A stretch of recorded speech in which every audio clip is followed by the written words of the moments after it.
this world, they resound with God's own heart. Oh, let the ancient words impart words of life, words of hope. Give us strength, help us hope.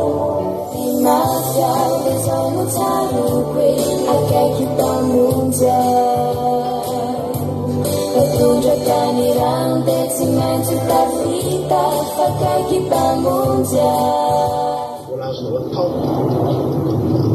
这样子说是个龙啦，这几分。我老是我套，啥的说非你是多的，不发的没法对子。我老是我套，那把我弄来了喏，那把我弄来一点点了喏。我老是我套噻，我老是我套。你多看点单子，我老是到一晚了，不然我连饭饭都给吃不着。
Efa tsy faharetanana be tsony satria efa fotoana mahazatra ary efa taonany maro tsika rehefa teto foana rendez-vous efa tsy maintsy ahitanao ilay eto foana isaky ny sabata tahaka an'izao dia faly miaravantsika rehetra miara amin'i Jesosy ary manao ny fitanantombo amintsika tsy ilay avy isa-tokantrano isambatan'olona izay manaraka izao fandaharana izao tahintontsika rehetra entinay tsika ihany mivavaka tady an'Andriamanitra an'olo tena ho an'Andriamanitra angataka amin'Andriamanitra ametraka ny fiainantsika rehetra eo am-pelantanan'Andriamanitra indray tsika ilay havanana tianao Jesosy izay ianao anombohako ny zavatra teneniko anao androany fahatongavanao eto io dia marika lehibe aleloia fa tena tian'Andriamanitra ianao ary izany ny zavatra tsy tokony hiala ao anatintsika raha tonga eto koa tsika dia satria tsika tian'Andriamanitra ilay havana malalana Andriamanitra raha notany fiainantsika tamin'ny herinandro iny tsy hoe zavatra tsy maintsy nataony akory izany tria tsy hoe nisy nanery azy tsy hoe tsy maintsy nanao an'izany izy tsy ravana malala tena azo natao mihitsy tsy nanao nininantsika tamin'ny herinandro iny ary tsisy nizany zavaky ny anery azy tsisy afaky ny teny azy tsy misy zavatra ihany koa mety ahazo azy na tsy nanao nininantsika azy izy raha isika ny tsy manao zavatra ho an'Andriamanitra raha isika ny tsy mivavaka sy tsy miankina amin'Andriamanitra dia azo antoka ny fiainantsika fa tsisy ninona ary tena izy zavatra hitranga tokoa ny fiainantsika fa Andriamanitra ilay havana malala na tsy nanao nininantsika azy izy tamin'ny herinandro iny za teteny aminao fa Andriamanitra izany efa nety foana izy tsy mampietry ny voninahiny izany fa ny zavatra tiako tenenanao androany dia izao hoe tena tianao Andriamanitra fa tongavanao eto tianao Jesosy ary zany isaorantsika azy amin'izao fotoana izao mbotsika isaotra an'Andriamanitra lehibe hoe isaotra Jesosy fa notiavinao tsy niterenao nanao zavatra tamiko fa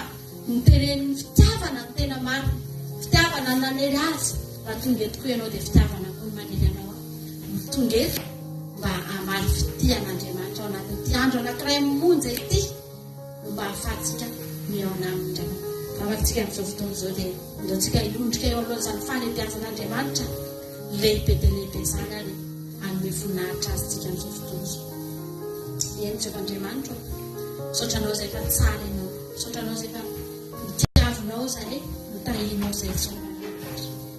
Ny fonao nanery anao Jesosy, ny fonao ny tempo no nanery anao ny tany fiainanay tamin'ny herinandro iny. Eny Andriamanitra, raha tsy nanam-pitiavana ianao dia izay rehetra efa very voalohany, izay rehetra efa potika fiainana, izay rehetra Andriamanitra nefa tsy fantatra hoe taizany efa ranay amin'izao fotoana izao.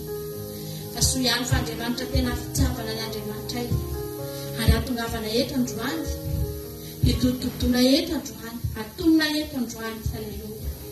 Fa Andriamanitra sady fitiavana ny fahasoavana, mijery ny fiainanay tsiray avy, isa-tokantrano, isam-batan'olona, eny hatramin'ny ankohonanay manodidina anay dia jerenao Jehovah'Andriamanitra. Nisy tamin'ireny ankohonanay ireny narary tamin'ny herinandro iny Jehovah'Andriamanitra fa nositranonao Jesosy. Misaotranao manokana androany fa raha nisy tamin'ny ankohonako tamin'ny fianakaviako miditra hopitaly Jehovah'Andriamanitra tamin'ny herinandro lasa iny Jesosy dia misaotra fa sady nivoaka hopitaly no efa nositranonao ary efa manomboka tena mety tsara dia tsara ny fahasalamany Jesosy. Misaotranao mankasitraka fa zany rehetra zany ange Jehovah'Andriamanitra isaonany anaranao eto hiderana ianao zany Jesosy. Misaotrany amin'ny zavatra rehetra fa tsara avokoa izay nataonao teo amin'ny fiainanay Jesosy malalo, tsy misy ratsy, tsy misy ratsy Jesosy.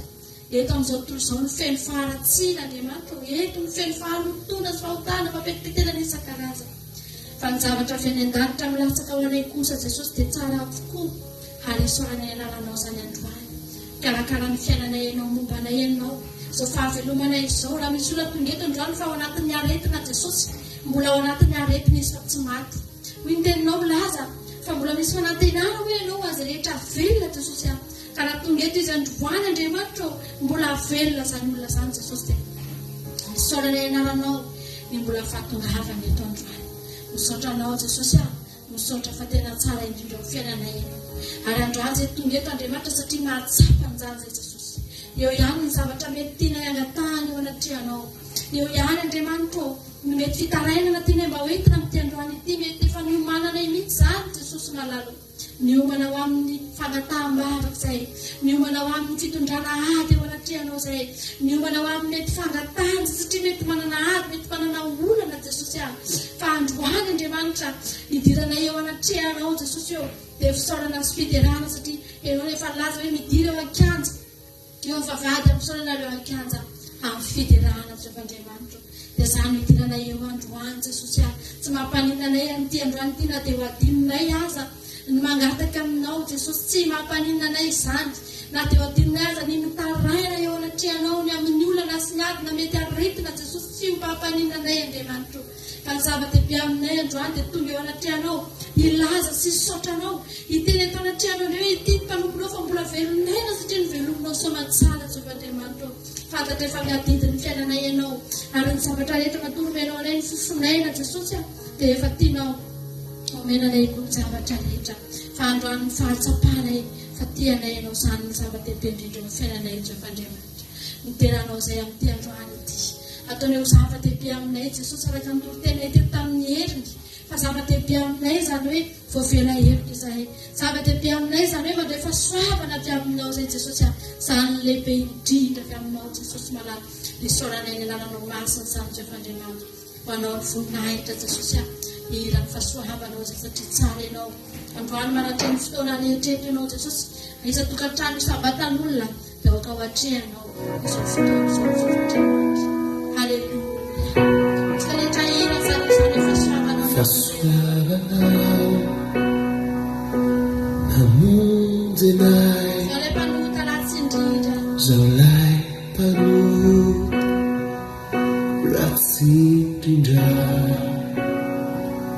very aho taloha zao vovonjay zava-taloha damba taloha izao mahita zao mahita zava-dehibe aminao zany javana malala. fahasoavanao Lalana mazava dia zany natao hoe famonjena ho azy io. zao lay mpanota Ratsy indrindra, very aho taloha very aho taloha fa zao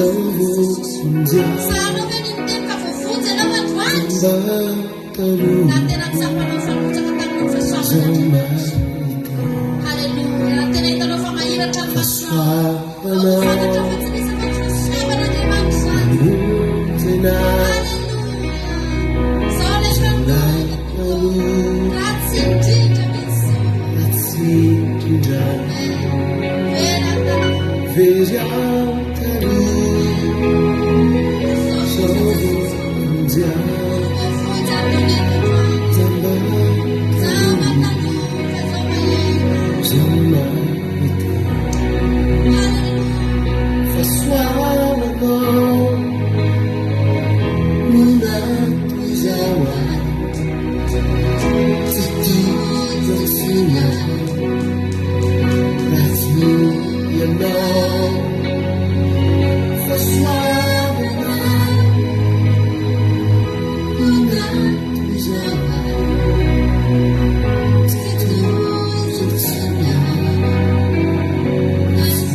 Paswapanaw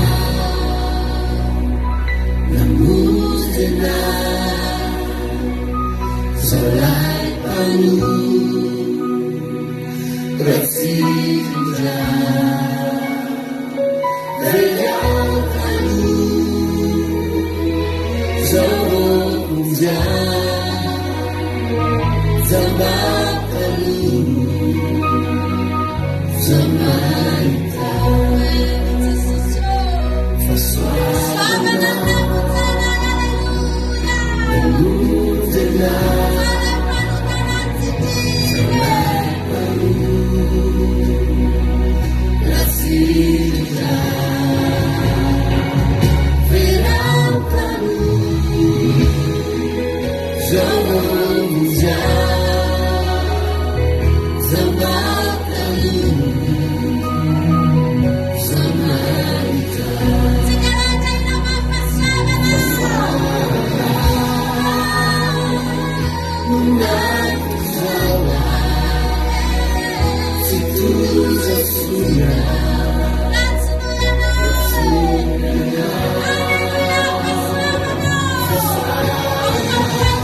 manaraka an'izao fandaran'izao ka hiteny fanonierany sy ny tanjana toy izao ny fiaina izy. Tsy misy olona manatona an'Andriamanitra ka hiteny ny avana malala fanonierina ny tanjana ny fahaizana ny fahalalany ho nato izao ny fiainany. Fa tsika rehetra dia samy efa milefitra avokoa ary manaiky eto anaty an'Andriamanitra fa ny fahasoavan'Andriamanitra rerianina toy izao antsika. Mahantra indrindra ny antsika rafany raha lavitra an'Andriamanitra. Tsy mahantra, tsy hoe mahantra fa tena mahantra indrindra. Zany hoe misy ny mahantra fa misy ny mbola ambany lavitra noho ny mahantra raha. Raha lavitra an'Andriamanitra ianao io dia mahantra indrindra ianao. Tsy fantatrina zavatra mety ananantsika tonga eto androany. Tsy fantatrina zavatra mety iainanao androany tonga eto. Mety manana ny zavatra rehetra ianao ozy ianao. Fa mety tsy manana koa ianao ny zavatra ny nofo. Fa za teteny aminao aho. Raha manana an'Andriamanitra ianao, tsy ianao ny mahantra indrindra. Fa raha tsy manana an'Andriamanitra ianao kanefa manana ny zavatra rehetra eritreretinao, fa tahaka ny fitahiana, tahaka ny zavatra tsara eo amin'ny fiainanao ry havana malala, dia aoko fantatrao androany fa mahantra indrindra isika. Hoy Jesosy rehefa nananatra amin'ny fiangonana tao Laodikea dia niteny manao hoe ianao ilay efa niady fananana be, niady vola aman-karena, kinanjo tsy fantatrao, fa ianao ilay efa mitanjaka, ianao ilay efa ory, ianao ilay mahantra ry havana malala. Izay androany tehitsitona anao foana niteny manao hoe andao fotsiny tsika anatona an'Andriamanitra iavana. Andao fotsiny tsika, haleluia, anatona an'Andriamanitra isika, anatona an' Jesosy tsika. Raha tianao ny anana ny zavatra rehetra, raha tianao ny tsy ahatra eto amin'ity tany ity, teny anao amin'izao fotoana izao Jesosy hoe za tsy te ahatra, tsy te ahatra ary fantatra fa lalana tokana ny tsy ampahatra anako. Dia za manatona anao, za manana anao eo amin'ny fiainako, haleluia, za tonga eo anatrehanao, haleluia, amen Jesosy. Tianao loatra nge Jesosy, ratsika androany anao izany vavaka izany. Ratsika koa dia tena ataovy amin'ny fonao mihitsy izany vavaka izany Jesosy, manatona anao amin'ny foko rehetra. Omeo anahy ianao, aza miteny omeo anahy ny vola, aza miteny akory omeo anahako ny arena, aza miteny akory hoe sitrano ahy, na tsy teny an'izany akory azy ianao. Fa tenene Jesosy omeo anahy mihitsy ianao, ianao mihitsy omeo ahy manontoro, haleluia. Dia hitanao ry havana malala fa ny zavatra rehetra azo, ny zavatra rehetra tsy mahaory ianao, ny zavatra rehetra eo aminao, amen Jesosy. Misaotra anao zahay, haleluia, amen. Ataontsika tiry toe poetia Jesosy. Thank you.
hitodianao aminy amin'ity androany ity.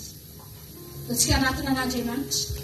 Raha manam-panahiny ianao, apetrao foana ny fanontaniana isan'andro. Isaky ny voky ny trano ianao, isaky ny hanao zavatra ianao, mifoy ianao ny maraina, da anontany hoe eo amiko ve Jesosy.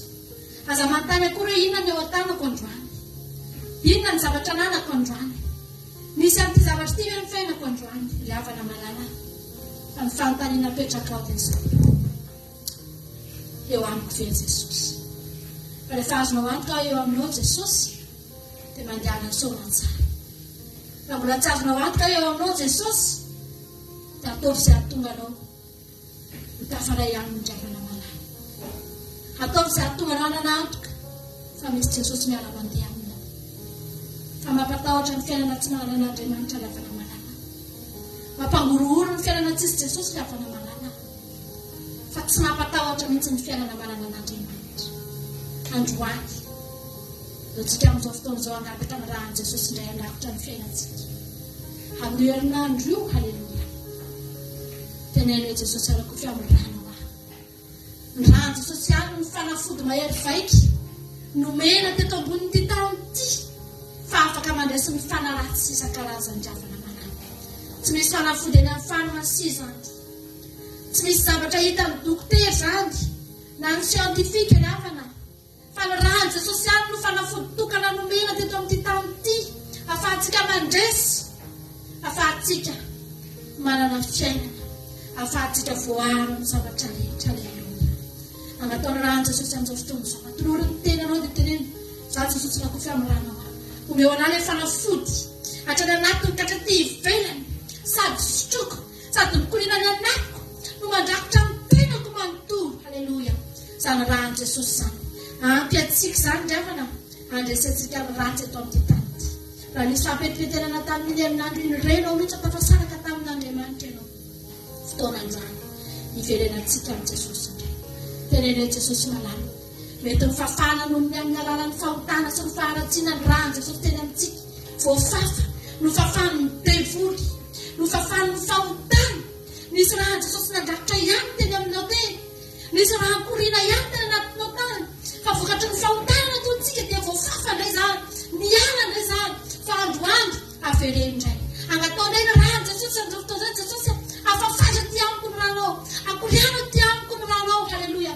Raha marary ianao amin'izao fotoana izao, fotoana androany tena angatanao ny rahan'i Jesosy korina anatintsika tsirairay. Tsika angataka ny rahan'i Jesosy anatin'ny tiry ity. Ao am-pandoliana anaovantsika ny tiry ity androany. Iterenantsika mikorina ao anaty koa ny ranao Jesosy. Haleluia. Ao am-pandoliana, asandrantana koa mihitsy ny tananao sady madoarika ianao. Teneneo Jesosy io, akoriana ny ranao ty anao. Mikorina ty anaty ranao Jesosy. Amin'ny fikorana raisanao azany rahan'i Jesosy zany anadio ny fahotana rehetra, fampetipetenana rehetra, ny fahanapitsena rehetra, ny fanaratsy rehetra, ny zava-kopatra rehetra. Vahana manatin'izany izany, vahana manatin'izany rahan'i Jesosy zany. Inananao Jesosy. Zay rehetra manjary hoe familan'izany rahan'i Jesosy zany dia angatahany madoarika amin'izao fotoana izao dia anangatana. Eo amin'ny toerana misy anao ihany, asandrato ny tananao dia teneneny ranao Jesosy aho. Ena Jesosy aho.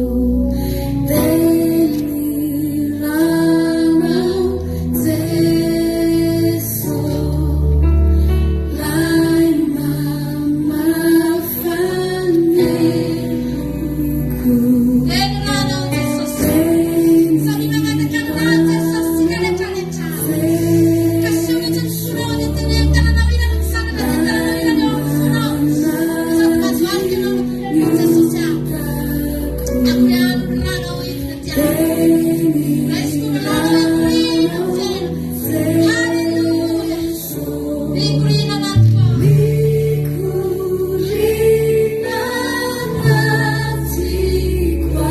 Ame fiainako. Haleluia.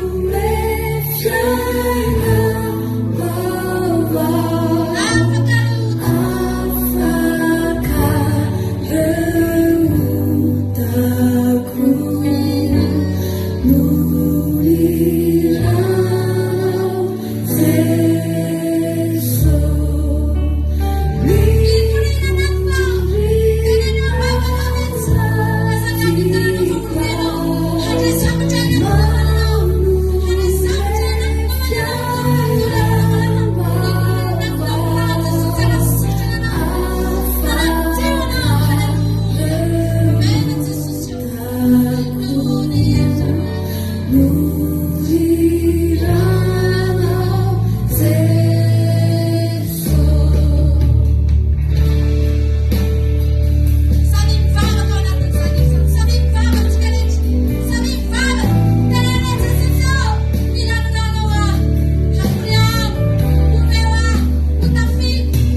eo zany hoe nydevolatra ny afarany tany any zany hatrany ambanin'ny tany lalilany afana fa sitrany ianao tsy Jesosy tsony ny ilana maheno an'izany androany fa midevoly zay raha ngetsanao hatramin'izay midevolina mafiaretina nitondra ozina nitondra fampitena nitondra zavatra maro be teo amin'ny fiainanao nitondra alahelo nitondra zavatra faharavana blocage teo amin'ny fiainantsika zany mila maheno androany zany mila maheno androany fa tapaka ny ozina noho ny rahan'i Jesosy voavody ianao noho ny rahan'i Jesosy aleluia tenenao ambavanao mintsana aza misarasara ianao aza mametra-panontaniana koa hoe zao fiainako zao hoe dia afaka hiteny aho fa tapaka ozina zao fiainako zao hoe dia afaka hiteny aho fa voavody zao fiainako zao hoe dia afaka hiteny aho fa sitrana zavana malala afafazo ny teny fa reny ano mamosy maniry amin'ny fiainanao amin'ny finoana no itenenanao an'izany androany aleluia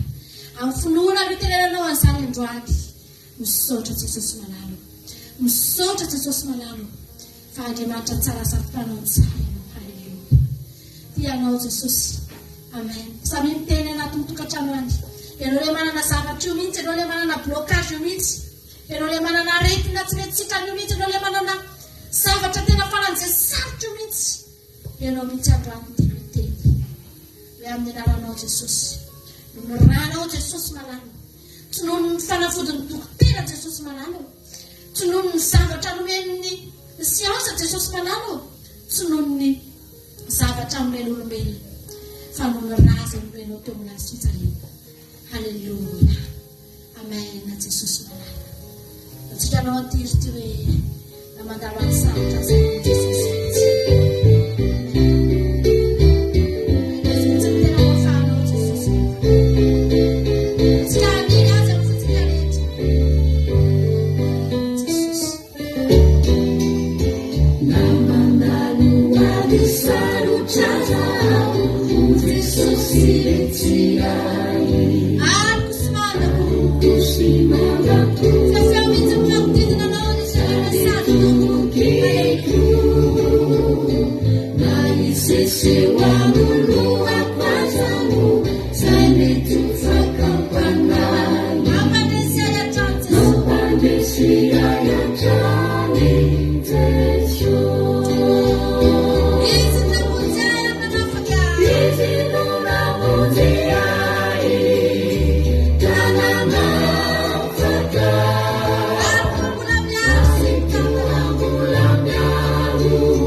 foana hoe sarotra amiko izany tsy manana an'Andriamanitra eo amin'ny fiainana izany. Ary aleoko tsy manana ninona toy izay tsy manana an' Jesosy aho. Ataoko ahoana ny saraka amin'Andriamanitra. Tamin'ny andro talohana ny ery havana, mbola tsy tahaka an'izao ny fiainana, mbola tsy feno fahoriana ohatr'izao ny fiainana, fa efa sarotra tamin'ny zanak'Israely ny misaraka tamin'Andriamanitra. Mafy tamin'izany fotoana izany. Maitra fa amin'izao fiainana efa sarotra izao ilay fahoriana efa manera ny tany izao ilay avy an'Andalana. Mbola ataoko ahoana misaraka amin'Andriamanitra. Nizaniza tao amin'ny Baiboly, na olona nanana fahefana na nanana laza, nanana karembe, fa lavitra an'Andriamanitra dia lasa manatahotra sy ahiahy. Ary tena tsapa mihitsy hoe ataoko inona fahefana. Davida ingeny avy namalala tena nanao tsinitsinina amin'izany seza fiandrianana. Ohatra ny tehiteny mihitsy Davida hoe ataoko inona seza fiandrianana, ataoko inona fahefana, ataoko inona antsonana hoe mpanjaka, tsisy ilako an'izany. Raha tsy manana an'Andriamanitra. Efa hitan'ny Davida loatra mantsy izany hoe tany ampiandrasan'ondry tsy mbola teo amin'ny fanjakana fa nanana an' Jehovah ravina. Fantany zany atao manana an'Andriamanitra izany, ka natonga teo amin'ny voninahitra faratapony azy izy. Natao mitsinitsinina ary tao tehiteny izy hoe tsisy ilako an'io raha tsy manana an' Jesosy aho, raha tsy manana an'Andriamanitra. Porofon'izany haingana dia haingana izy mibebaka nanatiny an'Andriamanitra. Rehefa avy nanariny natana izy dia lasa ngeny izy mibebaka nitodika tamin'Andriamanitra hoe velara lavitra amin'Andriamanitra. Maika fa isika, fa izy tsika nefa. Tsika nga ohatra ny Davida nefa na inona no mba hananantsika raha namalala. Tsika indray ve tsy hitodika amin'Andriamanitra. Tsy haitsika miara amin'Andriamanitra. Fandaontsika androany. Aleluia. Iteny hoe Jesosy io so ihany afa manana anao. Azaveranao lavitra anao tsony Andriamanitra. Rehefa tonga eo ianao dia teneno hoe azaveranao lavitra anao tsony a Jesosy. Fa raha izao mbola tafiana dia izay anatao hevery. Aleluia. Amen. Jesosy lavitra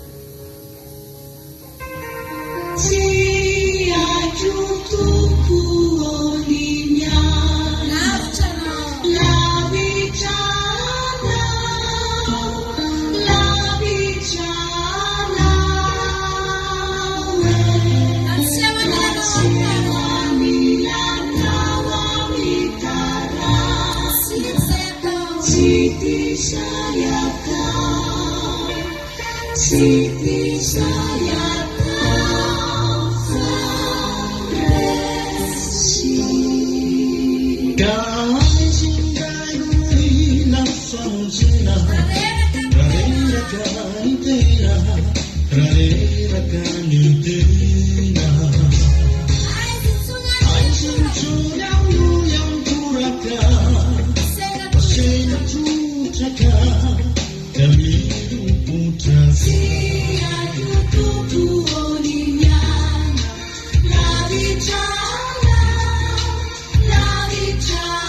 Andriamanitra tsy manalavitra antsika no filanofina fa tsika no manalavitra azy.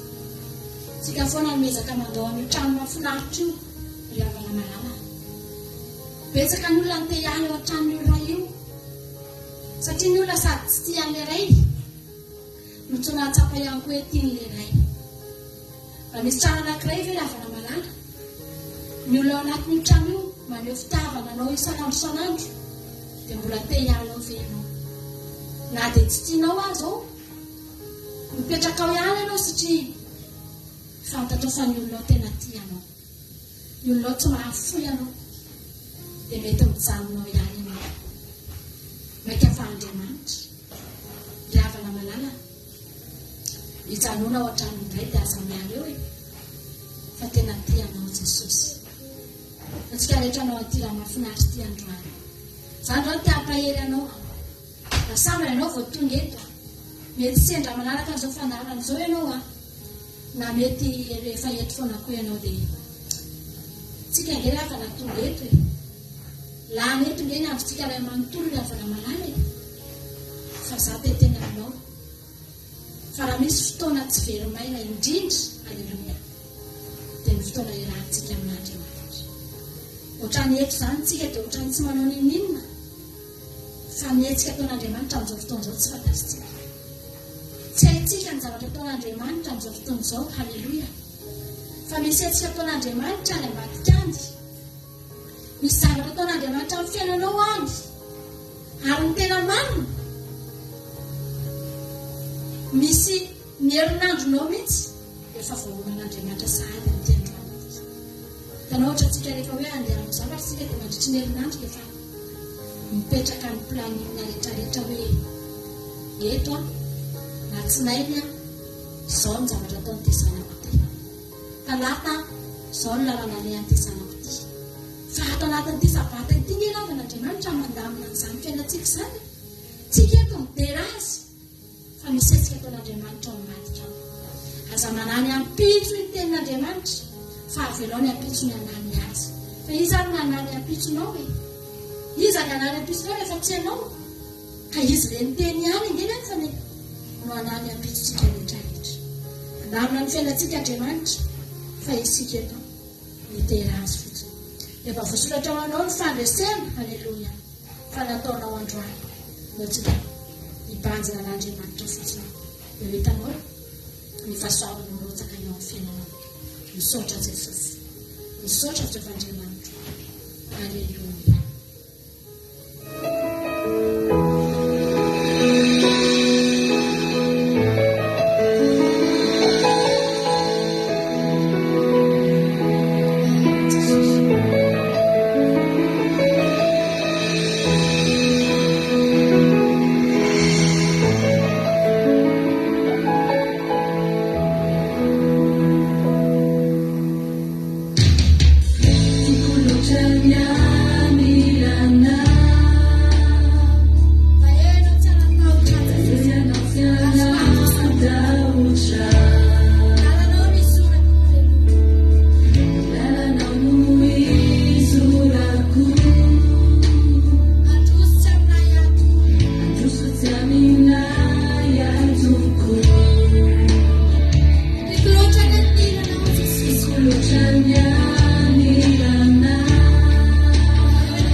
androany. Mety misy olona mbola mierikerika tonga eto amin'izao fotoan'izao, mbola mitoditodika amin'ny sainy. Fa za teteny aminao avana, andatsika hitodika amin'Andriamanitra. Tena tonono mihitsy izany teny rehetrarehetra izany hoe misy zaravarana mity teo amin'ny fiainanao fa amin'ity androany ity, halleloia, dia sokafan'Andriamanitra izany. Misy avoana eo anoloanao fa amin'ity androany ity dia ho ahetin'Andriamanitra izany. Amen, Jesosy. Misy zavatra ngeza be eo anoloanao, tahaka ny tendrombohitra, misy mikitotoana eo anoloanao, ekeny izany ravanamana. Eto amin'ity tany ity feno mikitotoana eto any an-danitsika vao tsy mahita an'izany.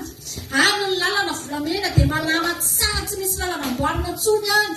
Aty arany ravana ny lalana efa vita godorona malama be iny mbola amboarina indray satria simba indray dia mikitotoana indray, satria entsika ny mahita an'izany. Fa za teteny aminao, lalana ekena fa mikitotoana. Ny avoana indraindray misy eo anoloana, ny tendrombohitra mihitsy avo dia avo.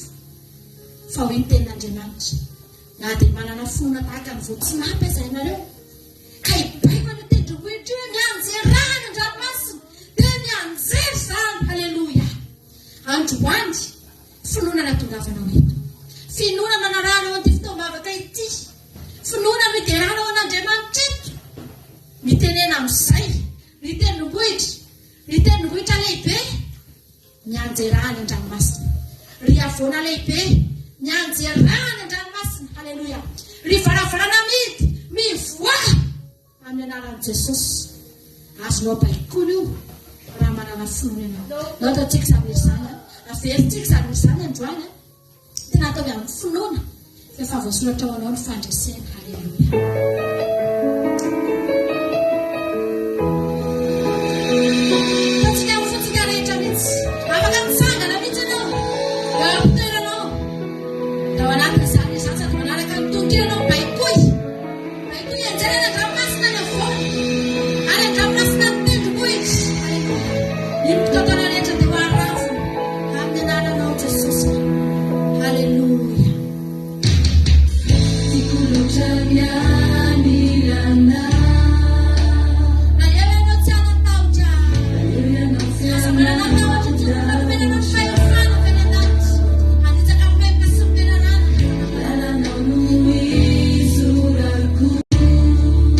Andus siapa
Fa nisy entana maro be tonga teto androany. Ianao rehefa niteny taminay Jesosy hoe mankalesa tiako rehetra izay miasa fantratra sy mavesatra entana. Dia sady nanatona anao tokoa izahay mitondra ny zavatra rehetra, mitondra ny entana rehetra Jesosy manala. Voarainao daholo reny Jesosy. Nahazo entana maro be ianao tamin'ity androany ity Jehovah Andriamanitra, ary manoratra fanesena ho anay tsara iavana. Azavelanao ho kivy ny mpanomponao Jesosy, fa hiteneny foana isan'andro fa izany mihitsy no nahatongavanao tety, dia nitondra fanesena ho anay. Aleluia. Tsy misy antony nahatongavanao tety Jesosy raha tsy hampandresy anay hanananay fiainana.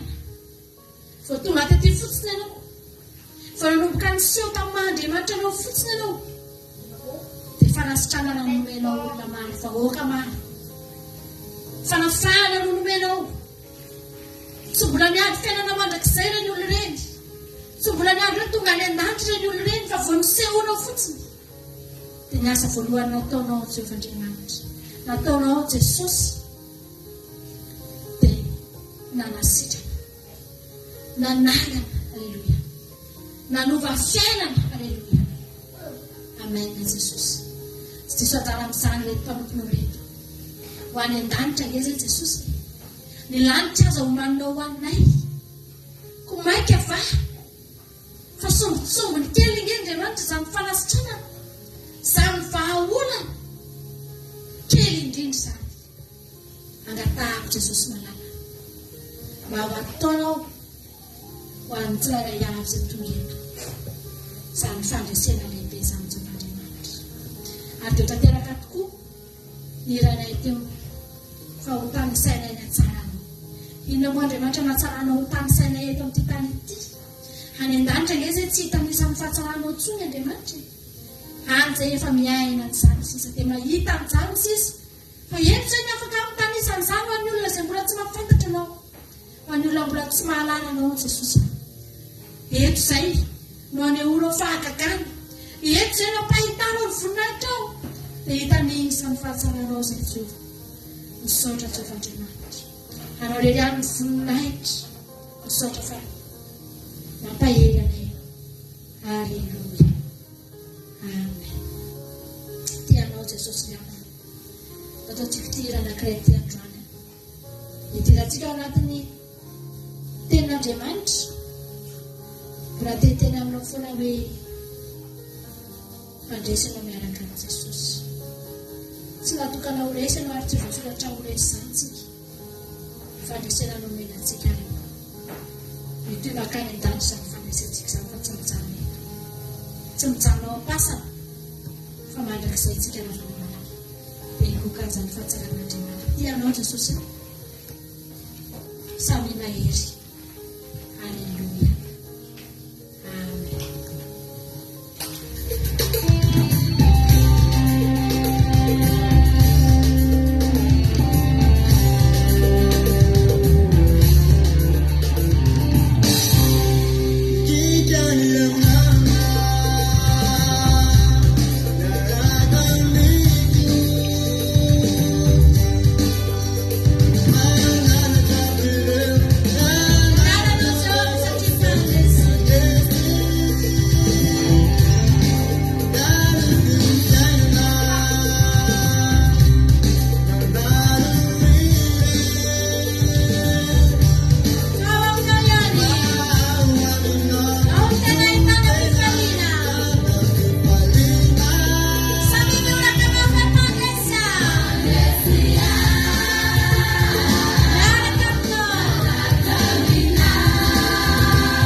Hallelujah.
tonga mpiany ianao androany ry havana malala, aza manaiky hivoaka eto tsy mandresy zany ianao, fa fizarana fandresena ny andro androany, fanambarana fandresena ny andro androany, fibatana fandresena ny fanatrehana andro sabata ry havana malala. Ho tahin'ny tompany antsika tsirairay avy. Mirabanao raha tonga eto androany, vita ny fitaovavaka fiankofana sy ny fiderana, hiditra mitolo-tentsika ankehitriny. Manasanao aho ianiko anatin'ny fanatrehan'Andriamanitra amin'izao andro sabata izao. Aza manaiky raha tsy tsapanao fanandray ianao teto androany.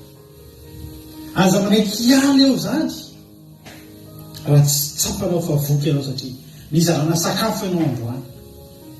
Ary tolotsika amin'ny résistance amin'izao fotoana izao dia ny sakafom-panahy. Hivavatsika amin'izao fotoana izao ny tenin'Andriamanitra dia mangatah ianao tompo neo anjara, neo any anjara hanitra androany, entiko indray amakivaky ny tontolo andro, tontolo herinandro, ny androm-piainako rehetra. Misaotranao izay Jesosy amin'ity fotoana androany ity. Misaotranao izay Jesosy fa tonga indray ny fotoana izay miankofana eto anatrehanao Jehovah Andriamanitra, anajana amin'izao andro masina izay tsara nay eto anatrehanao Andriamanitra. Ndreto izay manoloananao, manaky tanana, manokatra ny vavanay mba hidinan'ilay sakafo matsiro Andriamanitra. Dia ilay orona taratasy mamy dia mamy, ilay tenin'Andriamanitra mahavoky, ilay loha ranonaina mikorina boboky aty anatinay dia ny tenin'Andriamanitra zany. Mety zao Jesosy amanginy isa-tokantrano isam-batan'olona. Mety zao Jesosy amanginy isa-tokantrano isam-batan'olona. Hiteny aminay tsirairay avy, hikasika anay tsirairay avy. Ny tananao mihitsy Jesosy ny ametraka amin'ny isa-tokantrano isam-batan'olona any anatin'ny fony tsirairay avy. Ny teninao androany ao fisainanao ilay fanatrehana ratsy rehetra ny devily sy ny satana sy ny firongony, dia tsy ambinina, tsy anankely, tsy anapahipahana anatin'izao fotoana izao. Fa nivoy izay afafy hatramin'ny litera ray tsy azo devily samboriny zany, fa mamoa amin'ny zapeny any anatin'ny foan'ilay tolon'ilay reto ho tamin'ny lonaka anireny zany teninao zany. Misaotra Jesosy malalo. Halleluia, amen. Ndratsika anao hira anankiray idirantsika amin'ny tenin'Andriamanitra, ilazako aminao hoe fitiavan'Andriamanitra ny tenintsika. Halleluia.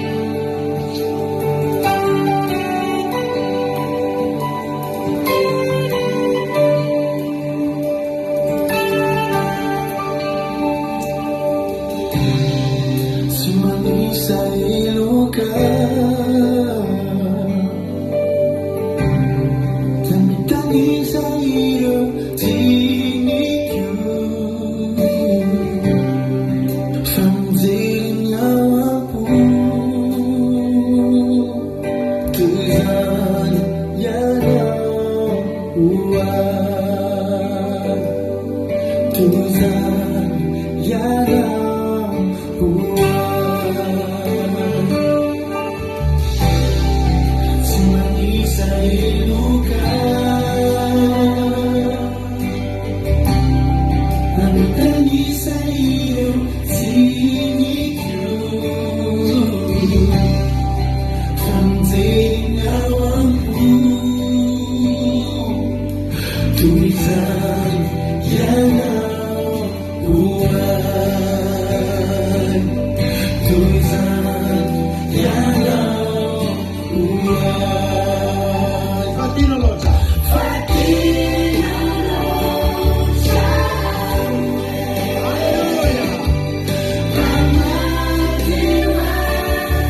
Zao rehetr'izao tena fitiavana,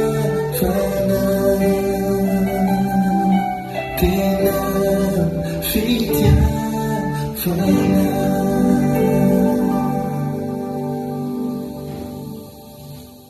Halleloia. Zany ny tena fitiavana. Raha mitady fitiavana ianao ao amin'Andriamanitra tena hitantsika zany fitiavana zany. Fitiavana ao amin'Andriamanitra ny tsy mandiso fanentanana azy, tsy mampamoy fo. Halleloia.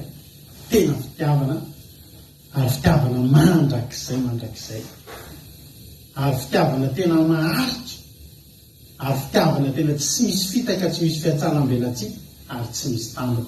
Ao amin'Andriamanitra reny ny ahitantsika an'izany. Tompo daholo tsika rehetrarehetra. Fa be mahitanareo dia boan'ny sabatsika menakavy Marie Hortensine any Koweït aloha nomina kely anareo. Rarmanina Tsiortaf Madagasikara. Angelina Diamant Chine lasiny apôstôly Madagasikara. Erika Rak France. Razana Sylvie Koweït, Marina Tiana Canada. Mami Koweït, Elisa Tsiala Koweït, fambazana fitahina Madagasikara. Mianto Antony, tsy fantatro hoe aiza, raha afaka mba miteny kely hoe aiza misy Mianto Antony. Mario Elali Koweït, Andandry France, Lina France, artisanat de Madagasikara. Razana Monika Koweït, Samina Camarade Jesosy France, Marie Charline Madagasikara. Tonga Sola Tina France, Marie Jo États-Unis, Pahin Toko Soameva France. Palbe meravanareo boan saba. Tsika menakavo fafinaretana ho antsika ny ity andro sabata ity. Halleloia. Voninahitra n'Andriamanitra fa dia tsy tapatapaka ny connexion antsika indray amin'izany. Halleloia. Zava-dehibe lasa efa zany lasa fitahian'Andriamanitra ho antsika zany connexion tsy tapaka izany. Lasa tena hisaora antsika n'Andriamanitra isan'andro mihitsy ny fandarina iray tsy tapaka. Zava-dehibe zany misaotra n'Andriamanitra isika. Ijery ten'Andriamanitra tsika. Filazana voalohany aloha ijerisika amin'ny ten'Andriamanitra dia amin'ny 29 septembre ho avy izao zoma ankalaza ny fahadimy taona. Rehefa tsika mety misy tsy maharitra hatramin'ny farany dia tetenanareo amin'ny 29 septembre zoma io no ankalazantsika no alimbavaka tsika amin'io ankalazantsika ny fahadimy taona ny Aki Radio. Alleluia.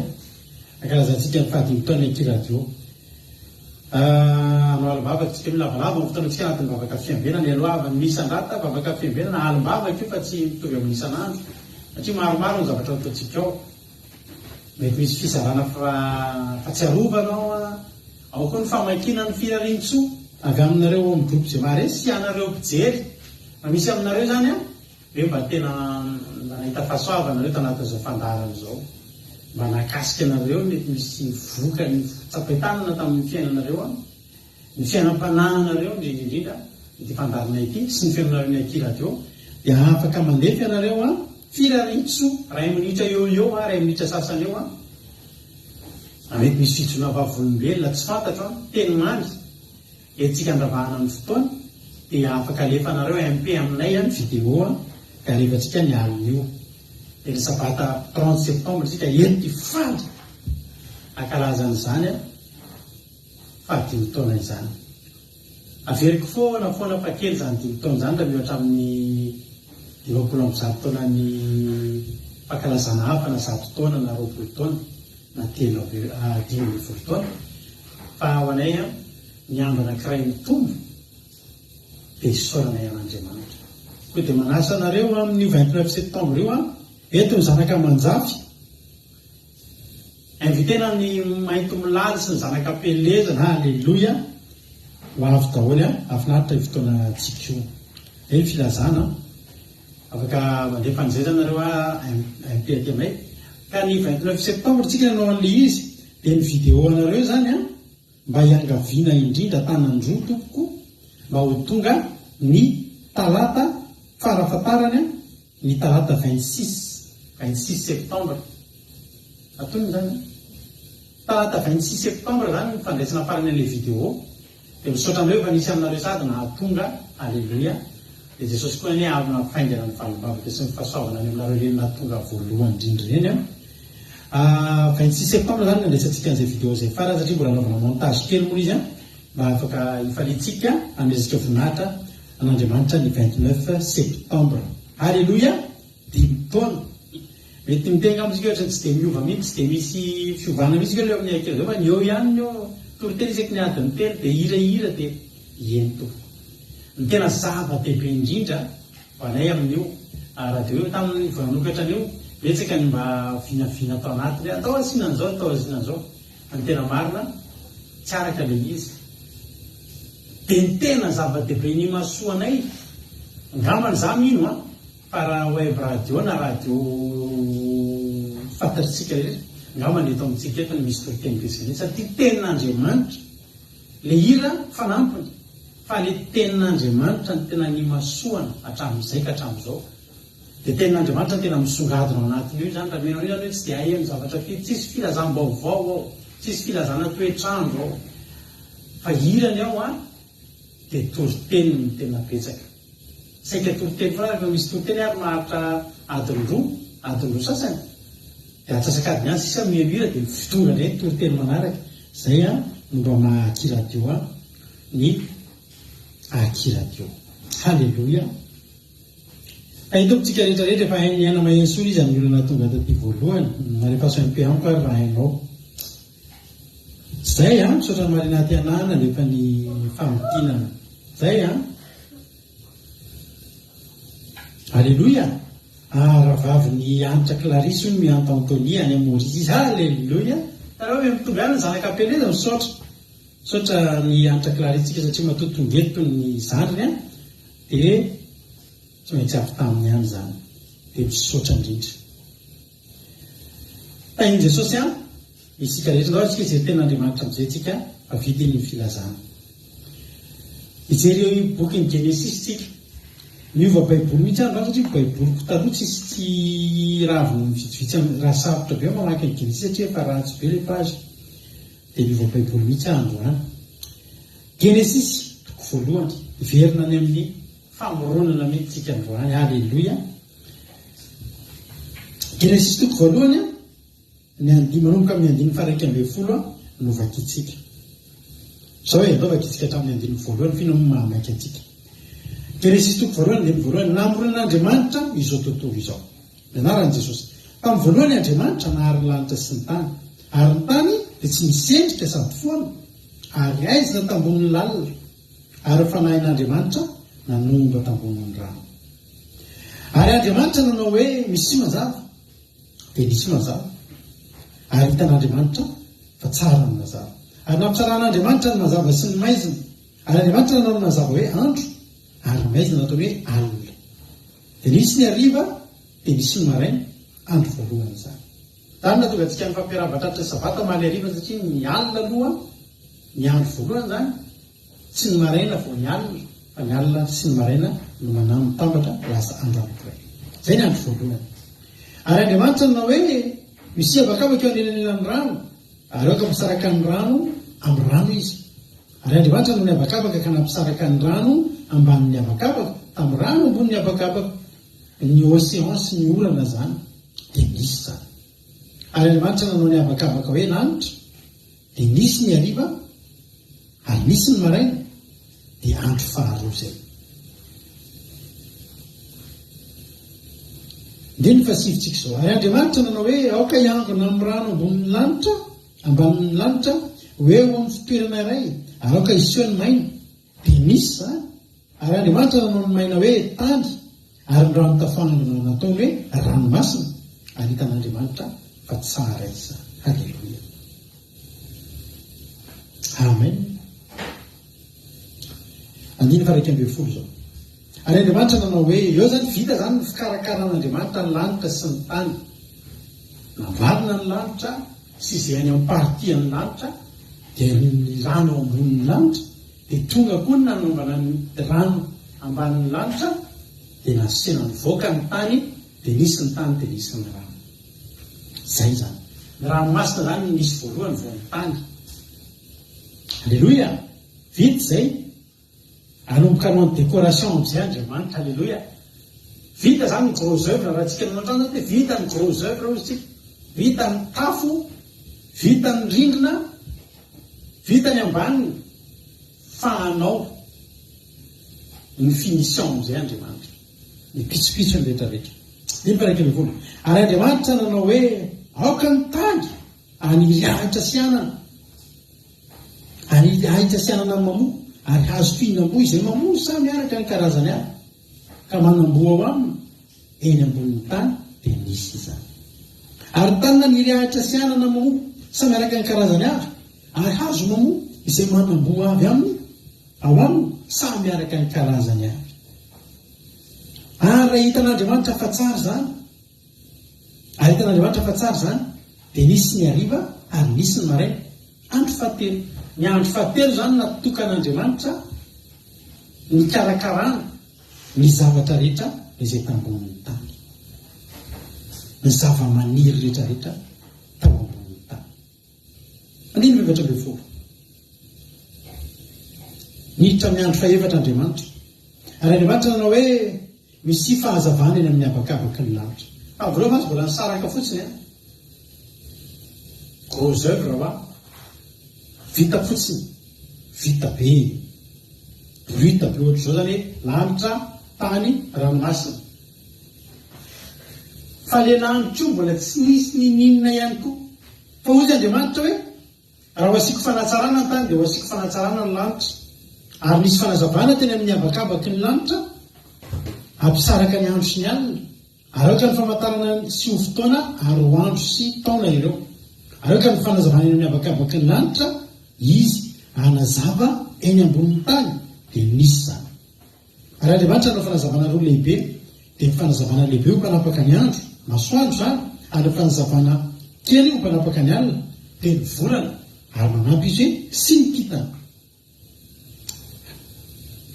alleloia fanazavana kely zany volana ny fanazavana lehibe masoandro ny fanazavana fanampiny ny mpanapaka amin'ny alina dia ny kitana andiny fafito amin'ny volana andriamanitra nametraka azy teny amin'ny habakabaky ny lanitra nazava ny ambonin'ny tany sy mpanapaka ny andro sy ny alina ary nampisaraka amin'ny mazava sy ny maizina ary hitan'andriamanitra fa tsara zany dia nisy ny hariva ary nisy ny maraina andro faefatra eny ny faharoapolo ary andriamanitra nanao hoe aoka ny rano ho be zava-mananaina ary aoka isy vorona nidina ambonin'ny tany eny amin'ny habakabaky ny lanitra ary andriamanitra nahary ny biby vaventy tanatin'ny rano sy ny zava-mananaina mihetsiketsika rehetra izay efa betsaka ao amin'ny rano samy araka ny karazany avy ary ny voromanidina rehetra samy araka ny karazany avy ary hitan'andriamanitra fa tsara zany ary andriamanitra nitsodrano azy hoe maroa anaka sy miabe tsara mameno ny rano ao amin'ny ranomasina ary aoka ny vorona iamaro eny ambonin'ny tany dia nisy ny hariva ary misy ny maraina andro fahadimy zany ary andriamanitra nanao hoe aoka ny tany amoaka zava-mananaina samy araka ny karazany avy dia biby fiompy sy biby mandady na biby mikisaka ary bibidia samy araka ny karazany avy dia nisy zany ary andriamanitra nanao ny bibidia samy araka ny karazany avy ary biby fiompy samy araka ny karazany avy ary biby rehetra izay mandady na mikisaka amin'ny tany samy araka ny karazany avy ary hitan'andriamanitra fa tsara izy andro fahadimy zany izay rehetrarehetra izay ny nataon'andriamanitra zany tamin'ny andro fahadimy ny andro fafilo izy teo ny andro fahatelo sy faefatra sy fahadimy zany ny karakaran'andriamanitra zay atomombana ny karakaran'andriamanitra ny haingo ny zavatra rehetrarehetra mandravaka ny tany sy ny lanitra ary zao ny zavatra nataon'andriamanitra samy namboarin'andriamanitra ho amin'ny fitoerany avy izy ireo samy nomen'andriamanitra namoronan'andriamanitra zava-mananaina sy zava-tsy mananaina amin'ny fitoerana sy amin'ny toerana tokony ilana azy sy tokony hipetrahany avokoa alleloia amen ireo zavatra zay dia tsy mahazo mifanipaka ary tsy mahazo tsy makatoan'andriamanitra fa zao ny tenenan'andriamanitra ny tany dia nasenina niry ahatra sy anana azo fihinam-bosy sy ny sisa dia ireo zava-boarin'andriamanitra ireo dia nieno an'andriamanitra hatramin'ny fahagola mandraky tiany androandry dia eo amin'ny tany eo maniry ny ahatra eo amin'ny tany eo maniry ny hazo fihinam-bo satria eo ny nametrahan'Andriamanitra azy, eo ny mahatsara azy. Ny tany no nasenina Andry izany dia ny tany no manana ny zavatra rehetra afahany zany rehetra rehetra anana sy ny hazo fihinam-bo maniry. Raha te hahazo aina zany ny anana sy ny hazo fihinam-bo dia maniry eo amin'ny tany. Raha vao esorina eo amin'ny tany ireo dia mainy, malazo dia mainy, dia tsy hazo fihinam-bo tsy no filaza azy fa kitay. Mila kitay filistera ny ilainareo reny. Tsy azo fihinam-botsony izy rehefa miala eo amin'ny tany. Fa raha te hitoy ho azo fihinam-bo izy dia mijanona eo amin'izay nametrahan'Andriamanitra azy. Nareo izy eto no misy anareo. Ny anana zany raha vao miala amin'ny tany mety mbola anana ihany fa ohatran'ilay anana lefa ny Sarolinina ty aminay anana mainy. Mbola tsy landry ny Sarolinina le anan'ireo mbola ninana zay tamin'ny maty. Le anana mainy efa nentin'ny Sarolinina efa ela be iny. Alleloia. Dia efa anana mainy izy ny anarany. Ny tany zany dia natokana. Alleloia. Aniriny ny anana sy ny hazo. Dia eo koa no mety aminazy. Tsy naveran'Andriamanitra ninany amin'ny habakabaka fa satria tsisy mihinana azy iny. Ary tsy velona izy. Eny amin'ny volana tsisy zavatra maniry. Rehefa mijerytsika ny raport'ny NASA, rehefa niakatra teny amin'ny volana ry zareo, dia ny zavatra mahavariana tsisy anana eny, tsisy hazo eny, tsisy tehinangazana be. Ka izay nanaovan'Andriamanitra eto amin'ny tany. Eto ny hitan'Andriamanitra miety aminy, eto ny hitan'Andriamanitra ilana azy. Misy fotoana tsika mahita zavatra ohatrany, inona ary tsy hitako mihitsy izay ilana ty zavatra ty eto. Atsika nanao azy dia tsy hitatsika izay ilana azy. Fa Andriamanitra izay nataony misy ilana azy ny atao tany. Avy eo Andriamanitra mijery teny amin'ny lanitra ambony indray Andriamanitra. Dia hitan'Andriamanitra hoe tena tsara raha sy nahazavana avy eny mitaratra maika ety ambany ety. Avy eny ny fitarafina satria ety an-tany misy olona tarafina, fa tsy hoe avy ety an-tany mitaratra maika eny amin'ny volana. Tsy mety raha vao izay. Fa avy eny ambony eny misy masoandro dia manazava antsika ety an-tany. Satria ety an-tany tsika mila hazavana. Ety an-tany tsika mila mafana. Amin'ny alina tsy naveran'Andriamanitra andeha ao anaty maizina zany tsika no maniny ny volana.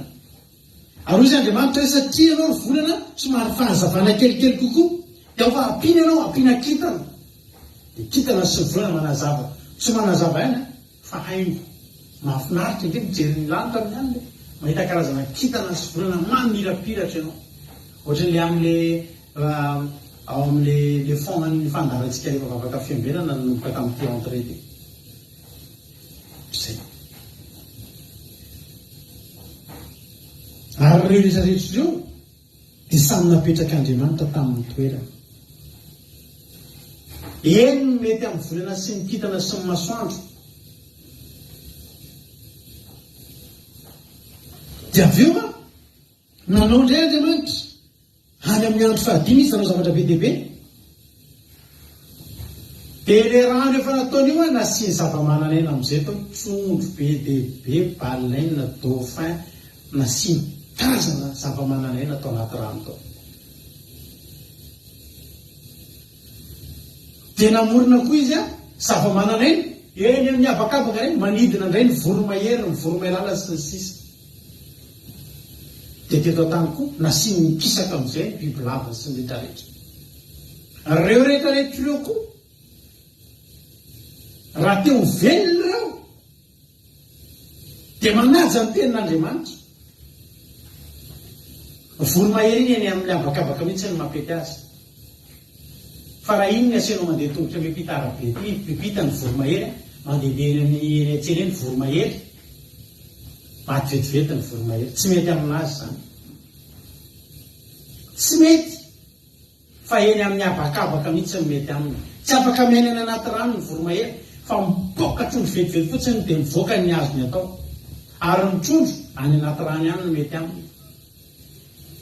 Tsy afaka ho eny amin'ny abakabaka mihitsy ny trondro, tsy afaka hoe. Ary aniny eny amin'ny abakabaka moa ny bibilava, aniny eny amin'ny abakabaka moa ny saka sy ny rehetrarehetra, sa ho any anaty rano tsy mety. Ny zavaboary rehetra nataon'Andriamanitra zany dia tena nataon'Andriamanitra amin'ny fitoerany mety aminy. Ary zao averiko, raha tian'ireo no ela velona ilamina ny fiainana dia manaiky ny rafitr'Andriamanitra fotsiny, manaiky ny planin'Andriamanitra, manaiky ny fandaminan'Andriamanitra. Hoe nareo ry voromahery sy ny voromaridana dia tia amin'ny abakabaka, manenany anaty rano ny tirety blum maty any rano, tsy ngevina mihitsy satria voromahery, tsisy na voromahery azy, voromaty any rano ny anarany. Nareo ry trondro any ambany any anaty rano any mety anareo mitsoidika anareo anenay any an-dalana mba tiana zay mba te handeha amin'ny arabe dia velomby ianao ry trondro, fa ny anaty rano no natao taminao. Miganagana marina no tena mety, sady mahazo mandeha, mahay milomano, mahay mandeha, mahay manidina. Tena marina zany teny marina tena. Ny anona koa, ny hipopotamo koa sady afaka mandeha ty ambony tany, afaka mandeha anaty rano. Eny misy any ny exception e. Fa reny koa tsy maintsy misy foana hoe aty ohatra hoe miganagana mety misy tsy afaka manidina lava be koa miganagana raha fazako azy, fa tena mety aminy le eto tany any. Ny voromahery koa afaka mandeha kely eto tany any, mandeha maka azy fa tsy maharitra, fa tsy maintsy manidina ihany. Alleluia. Ny zavatra rehetrarehetra ireo napetraka tamin'ny toeran'ireo vao miala amin'ny toerany dia tsisy mahizy azy tsony. Averika any le anana sy le hazo fihinam-bosiny sisa teo, raha miala eo amin'le tany nasian'Andriamanitra azy dia miala ny fakany dia maina dia tsy azo tsony izy, tsy voninkazo tsony iny. Fampiretanafo ngamba eny an-danitra eny a, imikitana mamirapiratra mahafinaritra be hitanao eto iny, raha milatsaka amin'ny tany iny bolongam-bato be tsisy ilana azy any amin'ny désert, any amin'ny désert'ny États-Unis any matetika, any amin'ny désert'ny États-Unis any matetika misy andreny météorite latsaka reny, kitana angena eny, misy zany amin'ireo kitan'ireo latsaka. Rehefa latsaka ety izy dia tsy manazava intsony, vato sisa ohatran'ireo vato kolonjy be reny, satria niala teo amin'ilay tontolo nasian'Andriamanitra azy, niala teo amin'ilay toerana nametrahan'Andriamanitra azy. I Lucifera tao an-danitra tao fanazava ny anarany, fahazavana tamin'izy tao an-danitra. Vao ny latsaka tetỳ tany to dia fahamaizinana, dia maizina sy maizy tsaina, maizy pietsika, maizina. Mbola zany foana ndeharehan'ny olona manompo ny devoly hoe Lucifera io manazava, tsy manazava zany koa, tany an-danitra iny nanazava. Vao niala teo amin'Andriamanitra to dia maizina, dia tsy tia afa-tsy zavatra maizina, tsy tia afa-tsy zavatra miavony maizimaizina. Ary efa arany amin'ny tena aizina tanteraka, miala teo amin'ilay toerana nasiana. Dia mba tahaka izany koa, raha miala eny amin'ny habakabaka eny ny voromanidina dia rehefa tonga eto izy loaka ny anarany, ataon'olona loaka. Miala mianakendry, miala ao anaty ranomasy tao ny trondro, tonga etỳ tany izy tsy trondro tsony fa poisson pané. Alleluia.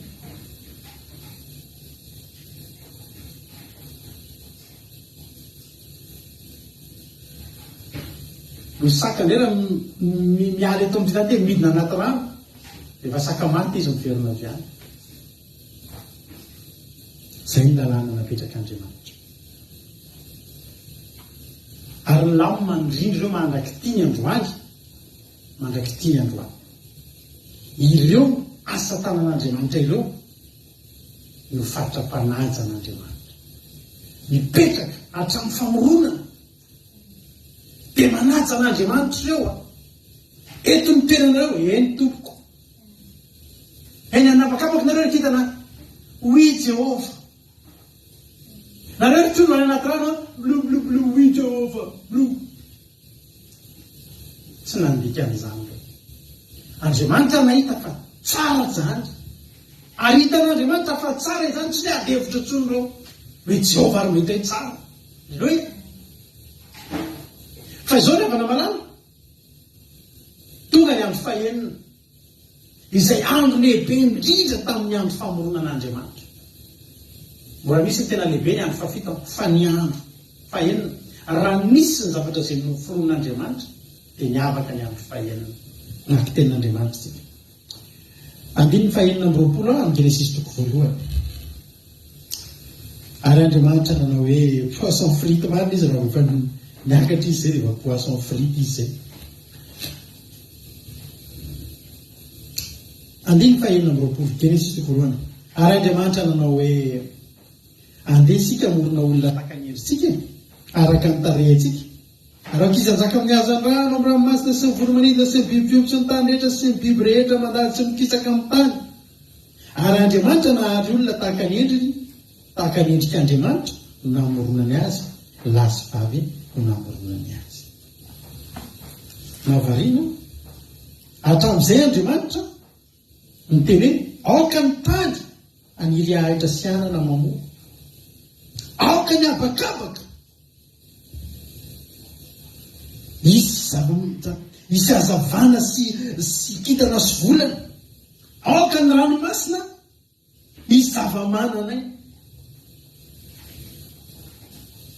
Fa rehefa morona ny olombelona Andriamanitra tsy zay tsony teneniny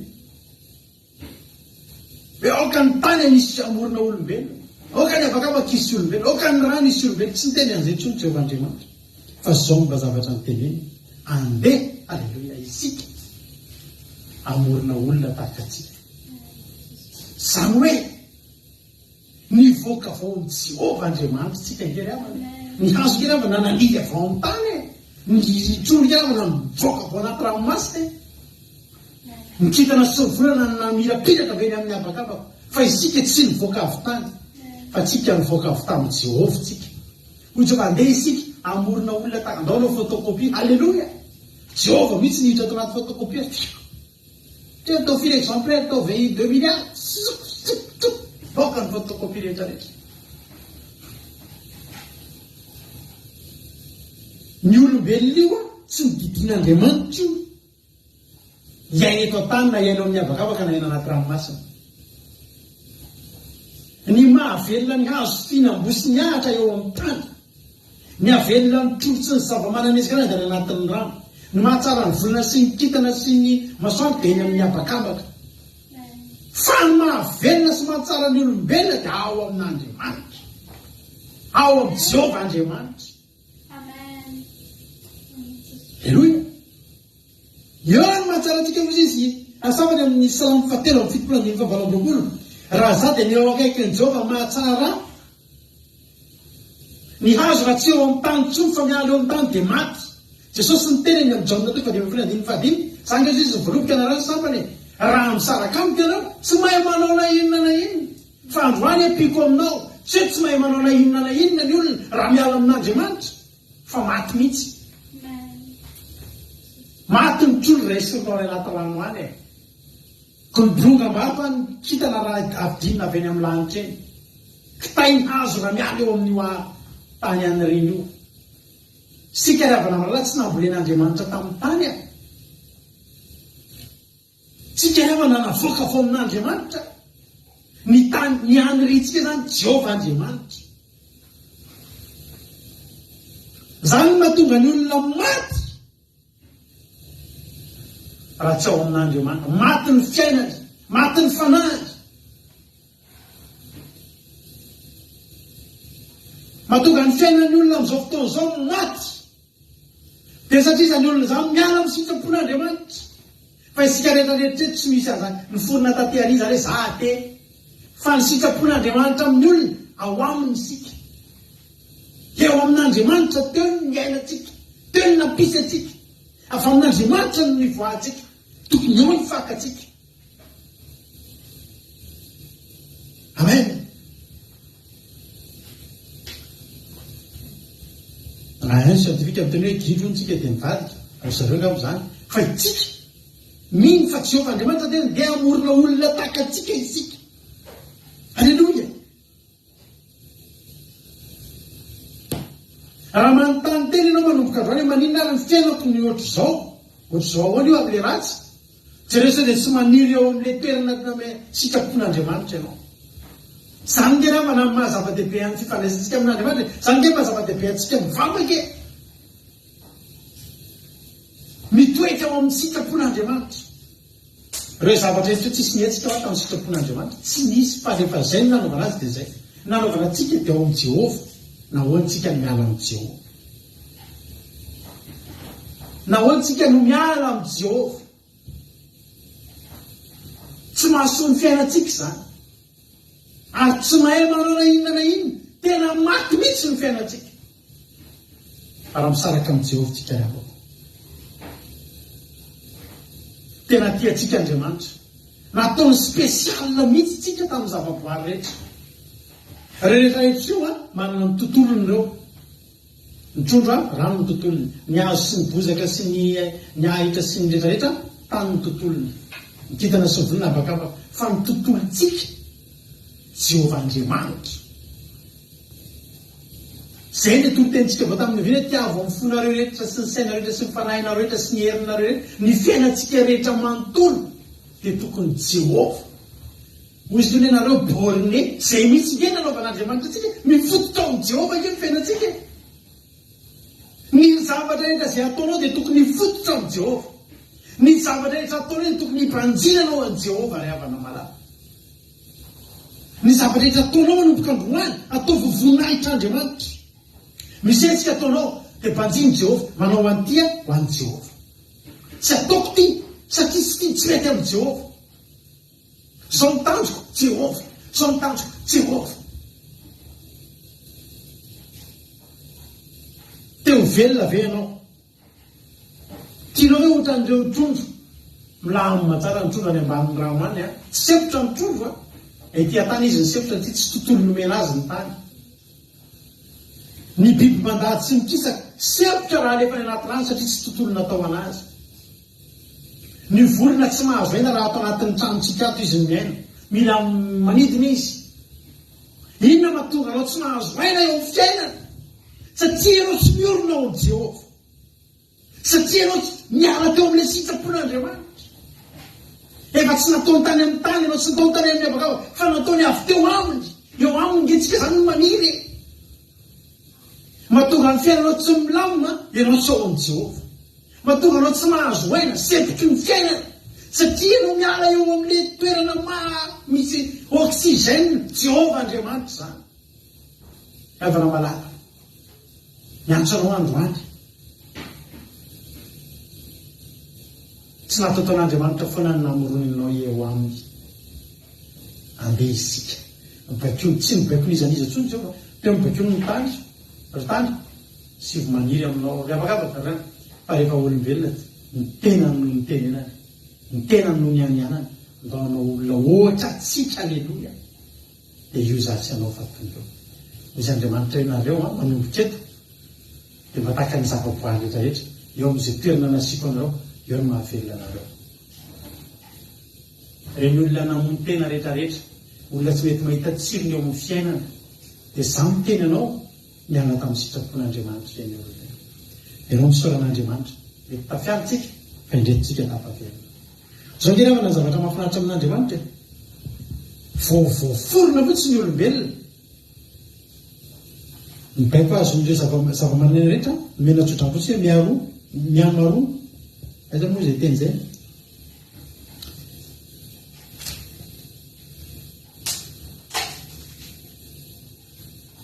Nivakiko vo eo izy io. Aiza izy tao? Nahazo tsodrandro zareo.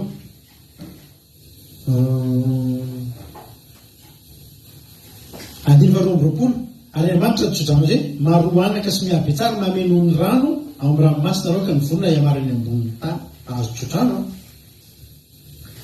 fa ny olombelona vao vitan'Andriamanitra dia nomeny baiko nomeny tsodrano ary Andriamanitra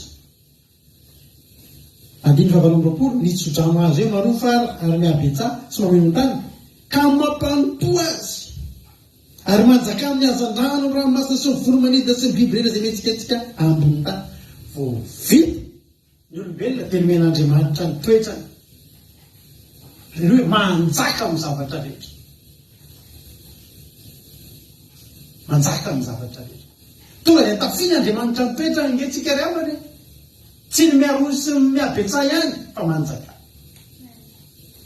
satria izay n'Andriamanitra Andriamanitra manjaka dia tsika nataony takanely dia io mahatonga tsika manjaka amin'ny zavaboary rehetrarehetra ananatsika droit reo ananatsika droit reo zavaboary reo kapaitsika ny hazo dia anaovantsika fanaka ananatsika droit reny alaitsika ny biby fihinana madio dia vonotsika dia hoanitsika ivelomatsika ananatsika droit zany ilomatorosatsika ny ranomasina mozy mampina rehefa mandeha vakansy zay dia milalao ranomasina Jehovah finge ranonao halleluia anao ity Jehovah anao ty ranomasina hoanjeny tsy lalao ranomasina any Jehovah anay io manjakana amin'ny zavaboary halleluia ady milalao rano mampinona any Jehovah anay ty ozy izy halleluia manjaka manananareo ny droit halleluia ary Andriamanitra na hoe iny efa nomeko anareo ny anana mitsambo sy ny anana ambonin'ny tany sy ny hazo rehetra misy bo sady manitsambo dia ho fihinana ho anareo reny azo biby rehetra sy ny voromanidina ary ny zava-manay rehetra zay mandary mipisaka amin'ny tany dia efa nomeko azy ary ny zava-maitso rehetra ho fihinana dia nisy zany dia hitan'Andriamanitra izay rehetra nataony arivo tsara indrindra dia nisy ny arivo ary nisy ny maraina andro fahaenina zany isika koa dia izao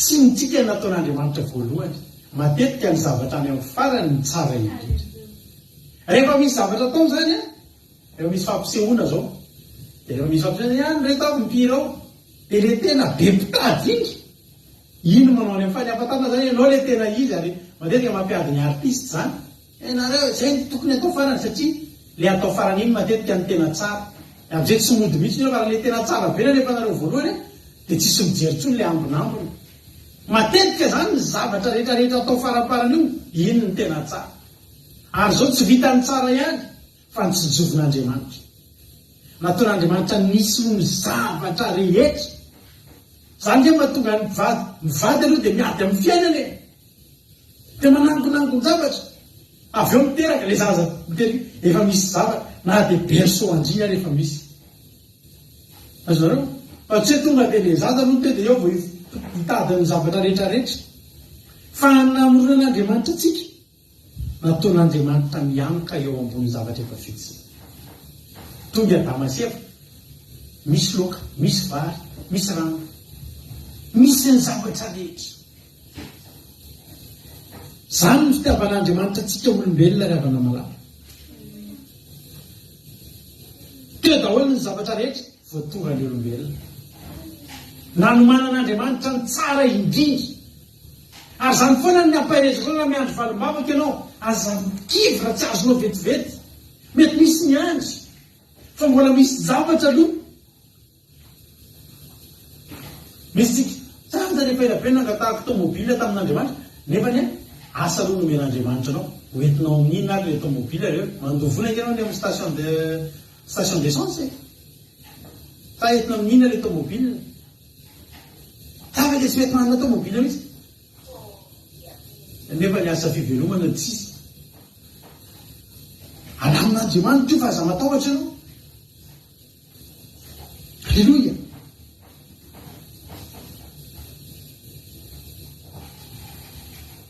ary rehefa vita zany dia vita ny asan'Andriamanitra ny faratapony indrindra tamin'ny asa tanan'Andriamanitra ny zavaboary dia isika satria isika fotokopiany Andriamanitra dia tsara fa Andriamanitra koa tamin'ireo asa rehetrarehetra ny enin'andro tany amin'ny andro fahenina raha azon'Andriamanitra ny tena hitako fa tena farak'izay tsara izany dia teny satria vitan'ny olombelona mampiavaka ny olombelona tamin'ireo rehetrarehetra ireo maniry eny ny hazo fa maniry ihany izy, mikopakopakely ny voromanidina fa mikopakopakely ihany izy, misiketsika ny zava-manany anaty rano fa zay ihany ny vitany. Fa ny mampiavaka antsika olombelona dia zao, afaka ny iteran'Andriamanitra. Eo zany Andriamanitra ahita zava-boary tena farak'izay ahita amin'ny tombony, tsy afaka hisaotra an'Andriamanitra mitondra ny anaty ramanona dia hoen'Andriamanitra ny zavatra fivelomany rehetrarehetra. Misy trondro ela velona any reny baleine reny misy ela velona be, fa tsy afaka hisaotra an'Andriamanitra ireny misaotra amin'ny tombonandro izay omenao Andriamanitra. Fa tsika olombelona nomen'Andriamanitra n'izany fafahany izany, nomen'Andriamanitra n'izany fafahany sy izany toetrany izany. Itera andininy faharoa, Genesis toko faharoa, dia vita ny lanitra, andiny voalohany dia vita ny lanitra sy ny tany izay eto aminy, ary tamin'ny andro fafito dia vitan'Andriamanitra ny asa izay fanataony. Ary dia nitsahatra izy tamin'ny andro fafito, izy tamin'ny asany rehetra izay efa nataony. Ary Andriamanitra ny tany andro fafito sy nanamasina azy, satria tamin'izany nitsarin'Andriamanitra amin'ny asa rehetra izay niforoniny tamin'ny nanaovany azy. Jerenareo ilay havana ny fitiavan'Andriamanitra tsay. Vita aloha ny hazo, vita ny anana, dia tonga dia mamokatra eny, tonga dia manisy voly. Ne mitondro any ambany tonga dia manana devoara mameno ny tany, mameno ny rano. Vita ny volana sy ny kintana sy ny masoandro, tonga dia nanao ny asa manazava ny tany, aleluia. Fa vita n'Andriamanitra ny olombelona ny andro fafito, ny andro manaraka an'iny, tonga dia nasiany nitsahatra. Ny voany forona fotsiny tsika tonga dia tsy reraka. Tonga dia nanomanan'Andriamanitra andro anankiray mahafinaritra, ty andro sabata ity, aleluia. Reo rehetrarehetra ireo nataon'Andriamanitra tonga dia manao ny asany ireo mamita ny asany daholo, manana ny asany daholo ireo. Fa zasinao voany foron'Andriamanitra, voaloka matsiaro saina, ny mitsenatsika voalohany andro fitsaharana ry havana, aleluia. Ny andro fafito tian'Andriamanitra ngeitsika, nahoantsika ny tsanatsa ny andro sabata, nefa zany no nataon'Andriamanitra hitsenatsika voalohany mba hananatsika n'izany. Andriamanitra koa nge tia mitsahatra, dia fantany fa avy amin'ny endriny tsika dia nanaova ny andro sabata hitsahara. Ary zao koa Andriamanitra atao anatin'izany, navakitsika ny teny tary aloha, dia hoy ny ten'Andriamanitra, ny fanahin'Andriamanitra nanomba tambonin'ny rano, mitikodiny hoe zany Jehovahandriamanitra eny ambonin'ny rano eny. Dia andritrany enin'andro sady eny ambony rano dia nanisy mazava izy, dia nanisy ny zava-drehetra fa mbola nanomba ny arahanteny izy. Dia hitsahatra Andriamanitra, nalaminy daholo loatra rem-pianakaviana any. Za mino fa tsy misy rem-pianakaviana eto avy mandeha any amin'ny alehany, mikorotana be mihitsy ao anaty trano ao, ka tonga dia mandeha matory. Fa mialohan'ny andehanana tory aloha dia alaminy aloha ny trano. Mihoatra noho izany Jehovahandriamanitra, nalaminy aloha ny zavatra rehetrarehetra hatramin'ny toerana hipetrahany, hitsarany ny foroniny olombelona. Andriamanitra tsy afaka hitsahatra eny ambonin'ny rano, fa ny toerana hitsaran'Andriamanitra dia anatin'ny foko, anatin'ny fonao. Ao ny tian'Andriamanitra hitoerana. Androany misy Andriamanitra mitsahatra anatin'ny foko ao, misy Andriamanitra mitsahatra anatin'ny fonao. Tsy afaka mitsahatra tamin'ny andro fafito izy raha tsy vita aloha ilay olombelona nahafahany mitsahatra tamin'ny andro fahaenina riavako malala. Samy nahazo aina, isika vao vita dia nitsahatra, Jehova vao navita dia nitsahatra. Ao anatinao izy androany. Ataovy ry havana, mitsahara amin'izay ianao manomboka androany rehefa andro sabata. Sa ianao te ho taka ny trondro, te ho taka ny hazo, vao vita dia mamono, dia manao ny asa. Tsy izany ny namorona an'Andriamanitra tsika. Ny namorona an'Andriamanitra tsika, vao vita tsika dia mianara ianao mitsahatra. Fantatr'Andriamanitra nge fa hiazakazaka tsika ty arina. Fantatr'Andriamanitra nge zavatra ho ataon'ny Kaina rehefa taty arina. I Kaina nge namorona ny Abela nanomboka teo, dia izy Andriamanitra ny atsembohan'ny tavanao ny nananao niasa foana amin'izay. Fa i Kaina niasa nandritra ny enin'andro, na voly izy na nisy hoanina izy fa tsy adininy Kaina mitsahatra amin'ny andro sabata. Fantatr'Andriamanitra zany. Fantatr'Andriamanitra vao namorona ny olombelona fa hiazakazaka hitotototo reto olo reto. tsy ora ny fiaina. Dia zao teneny teny mbola voavitaka anao da ampianariko anao mila mitsahatra ianao. Na hoana ianao tsy tsahatra. Fa manina misy olona tsy matsahatra, tsy matsapa ny andro sabaty. Andro mahafinaritra vetily avany no man'Andriamanitra ho azo fanao. Voavita isika, voary isika. Dia sabatany nomany no atsika. Mba hananatsika fiadanana, mba hananatsika fifaliana. Ary zao no teneniko anao. Le zavatra nyteneniko anao raha miala eo amin'ny toerana misy azy tonga dia maty. Fa za miteny anao, na dia tsika miala eto amin'ity tany ity azy, tsy eto ny nasian'Andriamanitra anaritsika. Na miala eto azy tsika, na ongotana eto amin'ity tany ity, tsy maty ny anaran'izany. Ny tenin'Andriamanitra ny Apokalipsy 2:20. Misy karazana fahafatesana ngery avany. Misy fahafatesana. Apokalipsy 2:20. Ny tenin'Andriamanitra. Ary ny fahafatesana sy ny fiainantsika dia natsipy tany amin'ny fariafo. Izany ny fahafatesana faharoa dia ny fariafo. Misy ny fahafatesana voalohany mandalo an'io daholo. Na mitandro sabaty na tsy mitandro ianao na mivavaka na mipetraka amin'Andriamanitra tsy mipetraka, maty daholo tsika. Fitopolo na valopolo tany fandalovana. Fa ao aorian'ilay fahafatesantsika misy ilay tena fahafatesana. Io ilay tena fahafatesana. Fahafatesana faharoa. Apokalipsy 2:2. Ny tsy tokony atahorantsika an'izany raha maniry eo amin'Andriamanitra tsika. Raha maniry eto amin'ny tany ianao, raha eto amin'ny tany eto taka ny hazo anankiray maniry mamovo, dia eto ny fakanao, miorona eto amin'ity tany ity ianao, nafaran'i Jesosy mafy ny mpianatra izay nalovany ny tsy tokony iorena. Nolovain'i Paoly izany fampianaran'izany. Ny tsy tokony iorena ny olona eto amin'ny tany. Aza atao eto amin'ity tany ity ny fakanao. Fa raha miala eto ianao, tsisy ninona tenena aminao. Fa ho an'ny olona maniry ao amin'Andriamanitra, ao amin'Andriamanitra ny voanitra. Apokalipsy 2:2. Izay maresy, izay manatsofina sy izao ankizy iay, izay lazaina fanahany fiangonana. Izay maresy dia tsy isorainy ny fahafatesana faharoa. Izany hoe ny olona maniry ao amin'Andriamanitra na miala eo amin'ny toerana tsy eto ny natsian'Andriamanitra tsika. Tsy eto, tsy tia ny iankinantsika. Zany raha mateteza tsony ny alea, misy ale ianao. Misy aletsika raha miala eto. Satria tsika tsy eto ny fakatsika. Fa ao amin'Andriamanitra isika. Dia velona tsika raha dia maty azy. Izay mino ao Jesosy. Na maty aza ho velona indray. Ary zay rehetra velona ka amino ao dia tsy ho faty mandrakizay. Alleloia. Ravako malalako. Tianao Jesosy. Tianao Andriamanitra. Raha miorina ao amin'Andriamanitra ianao, raha Andriamanitra ny voanao, na fahafatesana izany aza tsy atahoranao. Satria ho velona ianao. Na maty azy. Ary tsy problème anao koa izay toerana sikanao. Na mbola any amin'ny volana antsika raha nipetraka. Ao amin'ny fotoana any amin'ny volana daholo nipetraka, tsy maninona izany. Velona foana tsika. Manana an'Andriamanitra. Alleluia. Fa ny mahatonga antsika maty dia tsika miala amin'Andriamanitra. Za matoky sy mino. Raha miala eto an-tanitsika ho faty ny fahafatesana voalohany. Fa raha tsy miala amin'Andriamanitra tsika tsy tsotra ny fahafatesana faharoa, ny tena fahafatesana. Fa velona foana. Ary raha miala eto tsika, ho aiza? Hiverina eo aminy. Any ny tena programany fa tsika. Raha mandalo ady ianao androany teteny aminao mandalo io. Raha tahiny ny tompo ianao, zakopona amin'ny tenao, mandalo io, fa aza mifikitra eto amin'ity tany ity. Tsy kisendrasena kely aho mazay tsy mifikitra anao eto amin'ity tany ity e. Sy miteny anao tsy ezaka be eo amintsika izany an'olona eto amin'ity tany ity. Izany hoe tsy maintsy atao izay hanananao miliara, tsy maintsy atao izay hanananao trano, tsy maintsy atao izay hanananao an'izao rehetra izao.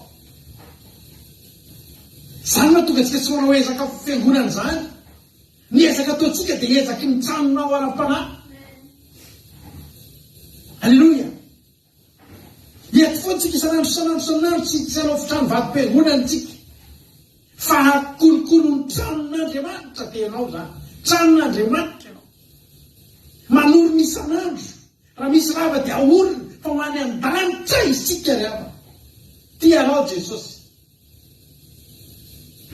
Aza miala amin'Andriamanitra. Raha tsy miala amin'Andriamanitra ianao, ny tombotsoa ambony indrindra ho any an-danitra tsika raha miala eto. ny tombotsy manarakaraka an'izany tsy ho sepotra eto amin'ity tany ity ianao. Mafy ny fiainana ary mafy ny fiainana io fa ny atonganao tsy atahotra n'izany vidim-piainana sy krizy izany dia tsotra sy izany ny atohan'ny fiainanao fa ny atohan'ny fiainanao taka ny atohan'ny fiainan'ny hazo maniry eo ambonin'ny tany io dia ny fiainanao mipetraka eo ambonin'Andriamanitra. Miorina ny fiainanao kristianina, miorina ao amin'i Jesosy ve ny fiainanao.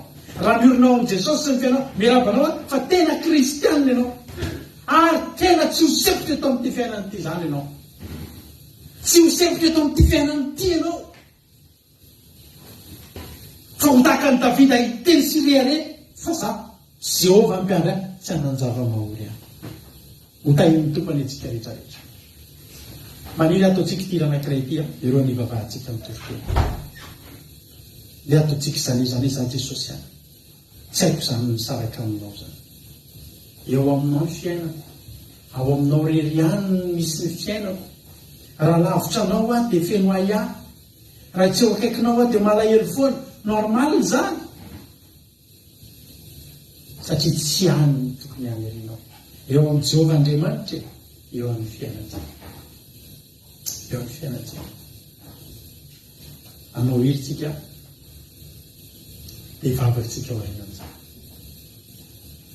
Raha mahakasika anao zany toriteny zany dia androany ianao afaka sady mandoalika ianao manao mitira izay ataontsika ity hoe za Jehova manomboka androany aleoko eo akaikinao. Tsy te ho sepotra Jesosy, tsy te ho sepotra eto amin'ity fiainan'ity a Jesosy, fa za Jehova Andriamanitra tena tia ahazo aina, te ho sambatra eo aminao amin'ny ahitako an'izany.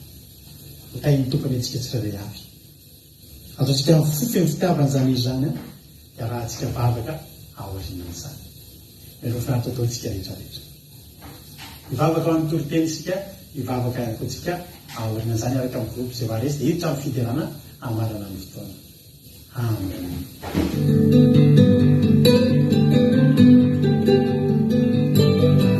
Alavitra anao atompo Navitrana dia ho feno ahy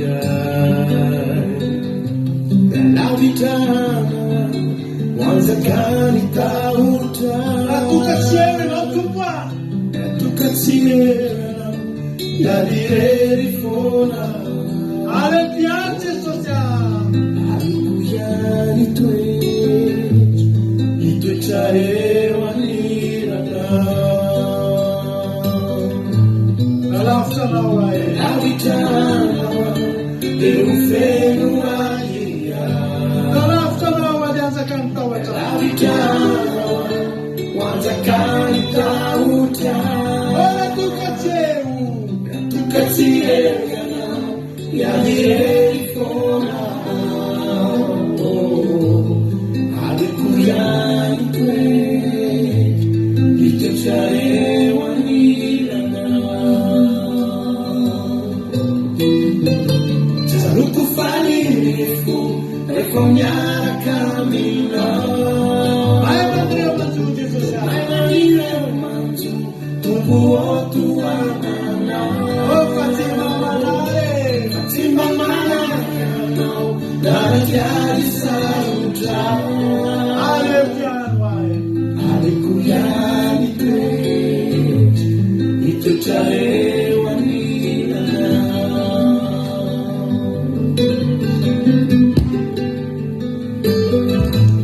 fa tsara indrindra Jesosy indrindra toko zany hoe akaikina sotsy manam-paharo tompo a tsy manam-paharo ary fiainam-bahoa tsy amozako anao e tsy amoizako anao ka izao tontolo izao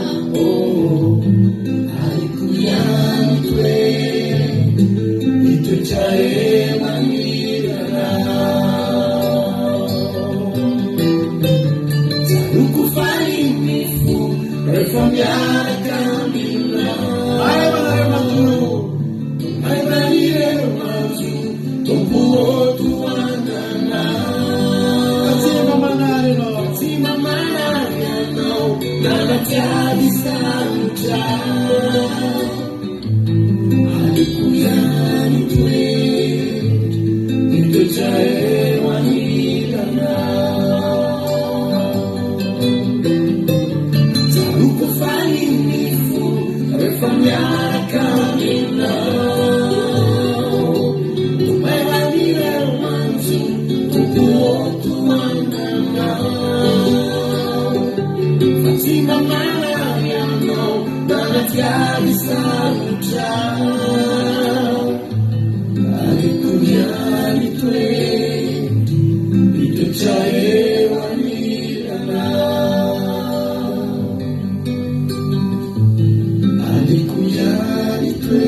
Alleluia.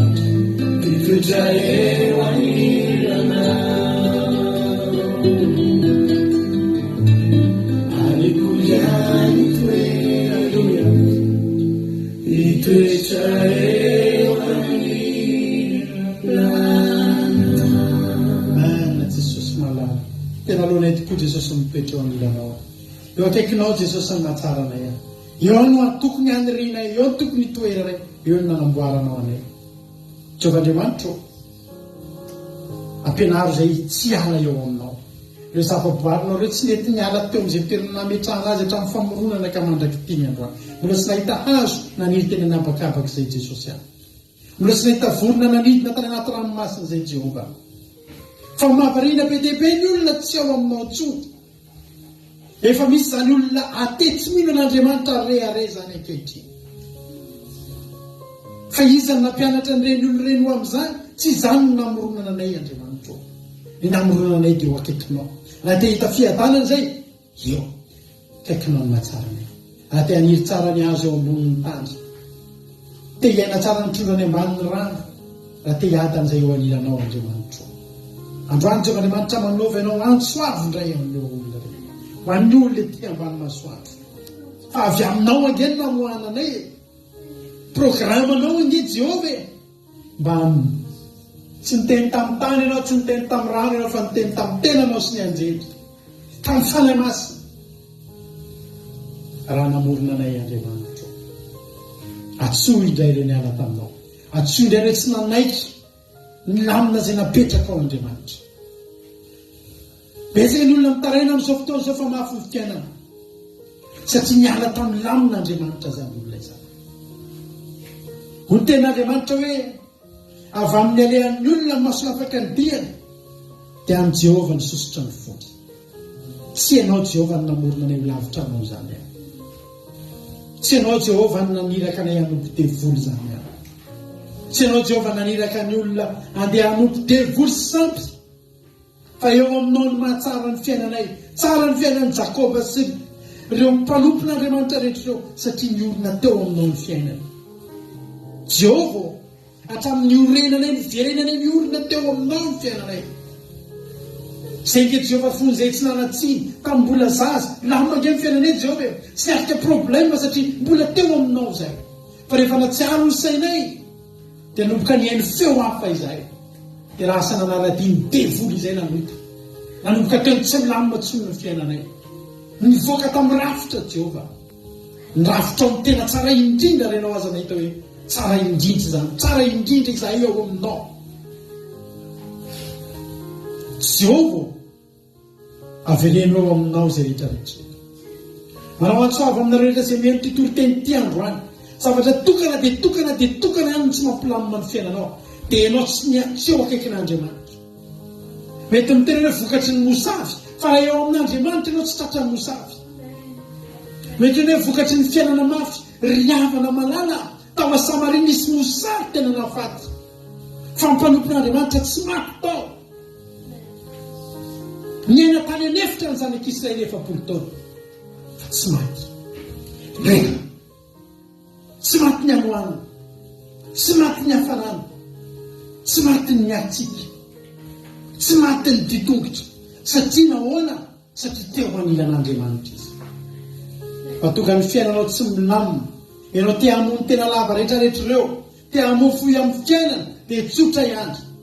Tsy hoe ny fiainana no mihetraketraka aminao. Fa ianao nihetraketraka tamin'ny lamin'Andriamanitra. Fa ny lamin'Andriamanitra ianao tokony hitoetra amin'Andriamanitra. Izany mahatonga antsika mivavaka ravana malala. Indrindra ny ady ny vavantsika amin'izao andro sabata izao. Namoronan'Andriamanitra lamina isika. Fa isika no nivoaka tamin'ny lamina. Isika miezaka nivoaka tamin'ny lamina izay nataon'Andriamanitra. Hitantsika fa tsy tsara ny fiainana satria tsy teo amin'ny lamin'Andriamanitra ny nataontsika. Fa tsy efa ela ny nahita ny fahatsara izany. Tianao ve nahita fahatsarana eo amin'ny fiainana? Andaontsika nompo an'Andriamanitra. Andaontsika tsy hanalavitra n'Andriamanitra ray. Andaontsika nompo an'Andriamanitra ray. Misaotra Jehovah-Andriamanitra. Misaotra ny amin'ny teninao. Matonga Jehovah-Andriamanitra. Fa voarainy tsiray avy androany. Izany teninao izany. Matonga Jehovah-Andriamanitra fa hiverina amin'ny lamina indray izay rehetrarehetra eto. Hiverina amin'ny lamina izay tsara indrindra napetraka ao. eo aminao no mahatsara anay, eo aminao no mety aminay. Tsy ala aminao, tsy andona afoy aminao, tsy ala eo amin'ny fanatrehanao, fa hitoetra tsara tahaka an'ireo toerana, amin'ny toerana metrahana azy tahaka an'ireo zavaboary rehetrarehetra. Anao ny voninahitra mandrakizay mandrakizay. Misaotra Andriamanitra. Halleluia. Amen. Hivavaka raha nabavintsika maro izao amin'izao fotoana izao a, dia orina ny hivavaka raha nabavy marina tiana. Ndao ary metsika fitenenana izy. Fiadanany tompo amin'ny pasteur Menakavy a, dia fiadanany tompo amintsika rehetrarehetra fanaraka an'izao fandahara izao, miaraka hivavaka azy. Dia mbola faly misaotra anao izay ry Jehovah Andriamanitra rainy tsara indrindra, rainay amin'ny alalan'i Jesosy Kristy tompo ianao.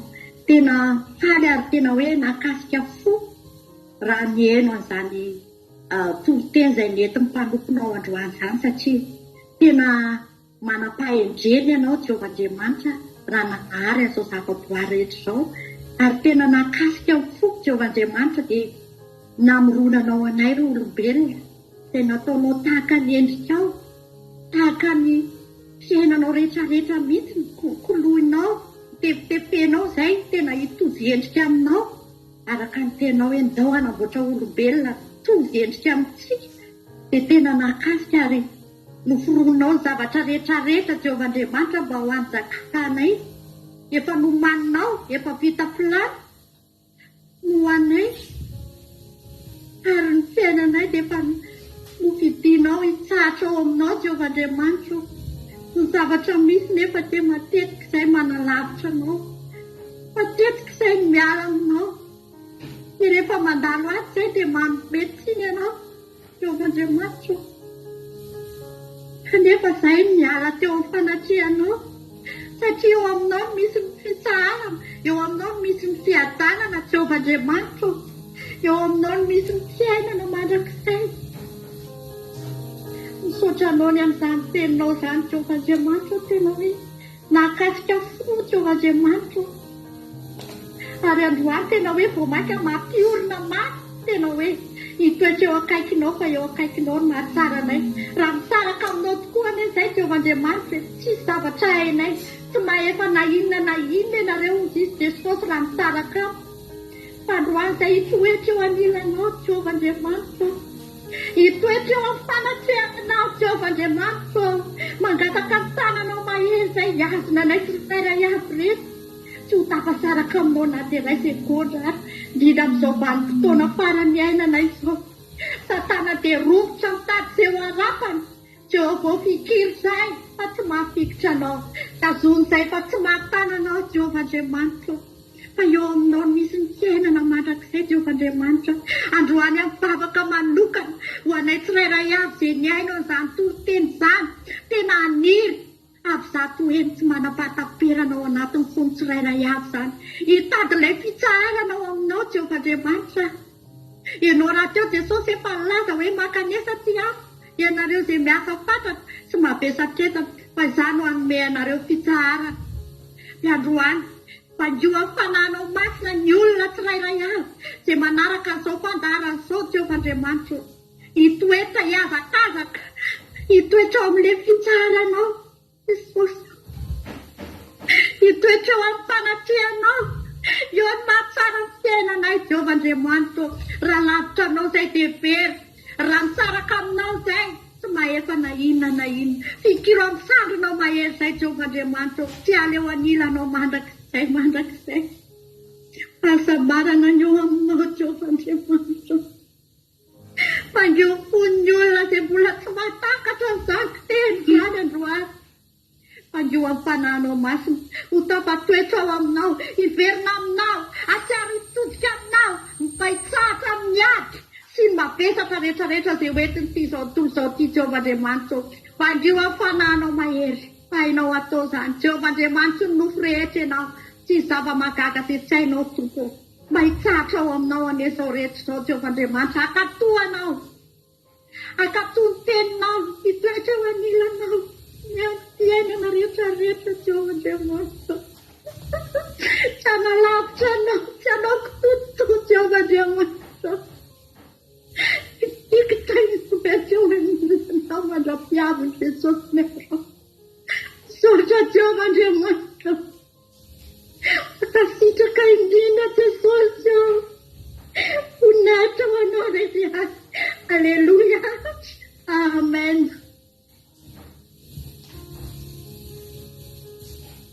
Andriamanitra, saotranao izahay no ny teny mamomenao anay anio. Azo atao miala amin'ny toerana nasianao anay izahay mba hahavitanay ny asa natokanao anay, ny programanao aminay. Azo atao miala eo anatrehakanao ary aminao izahay mba tsy ho faty fa ho velona mandrakizay. Ataoko miorina aminao izahay eo velona, indrindra izahay kristianina rehetra mba hilamina, hiaina mpiadanana, mba hahita tsirony amin'ny fiainana. Ataoko izahay manaraka ny vidinao rehetra, ahitsahatra indrindrandrindra amin'ny andro sapaty ary deranao amin'izany andro izany, avofonay manontolo satria ao misy anao. Azo atao variana izahay Andriamanitra, miorina amin'ity tany ity, miorina eto amin'ny fiainana eto amin'ity tany ity, fa ataoko miorina ao aminao mba hanorina ny zavatra rehetra aminao, ary rehefa tonga any an-danitra any dia mba ahita tsara ny tavanao. Andriamanitra, izany fa fakay anio ka mba raisy rerasitrakanao. Alleluia, amen. Alleluia, mankasitraka azy amin'ny rahavavitsika tao anatin'izay vavaka tena matsiro anatin'ny fotorotoro isaorana azy amin'ny rahavavy zany.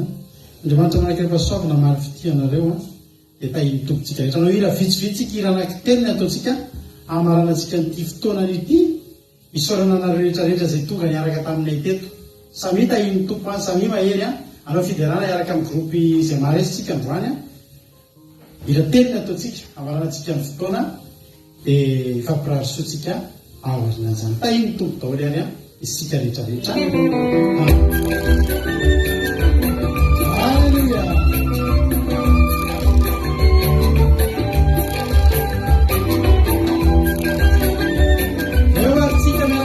Zay maharesy ao anaty zononao amin'ny fiderana Itadanao ny tompotiao, itadanao ity zanakao maniry, fefaio ny adalanaka maniry ny fahafana tompo, itadanao awe. Aiza daholo ny groupe zay maharesy.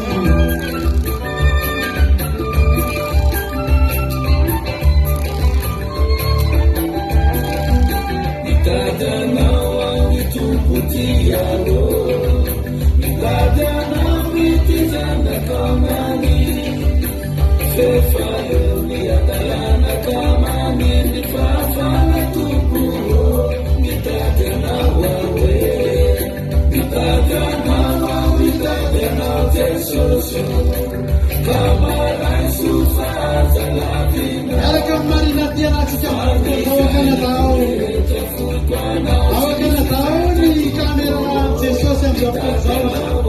Miara mifaly amintsika eto marina ty Itadanao Jesosy, ka maraiso fahazalavina. Rambli atao Fransa miaraka amintsika anaty fiderana. Rehetra vokoanao tsy misy vetra tompo, itadanao awe.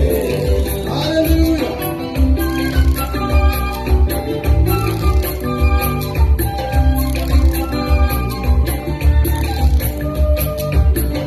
Miasa sianao Madagasikara miaraka amintsika anaty fiderana. Alleluia. Ay tomponareo mivaly. Inao zay tsy notandremako, akehitriny afanamenenako, Aliwasasinao apawaitao. anao manovaro olom-bavova, itadanao awe. Didinao zay tsy notandremako, akehitriny afanamenenako, izany mitadiavako anao manovaro olom-bavova. Ena mahery soa italiana miaraka amintsika tompo. Ena mahery Itadanao Jesosy, ka maraiso fahazalavina, fa ny fiainako rehetra. Semina masina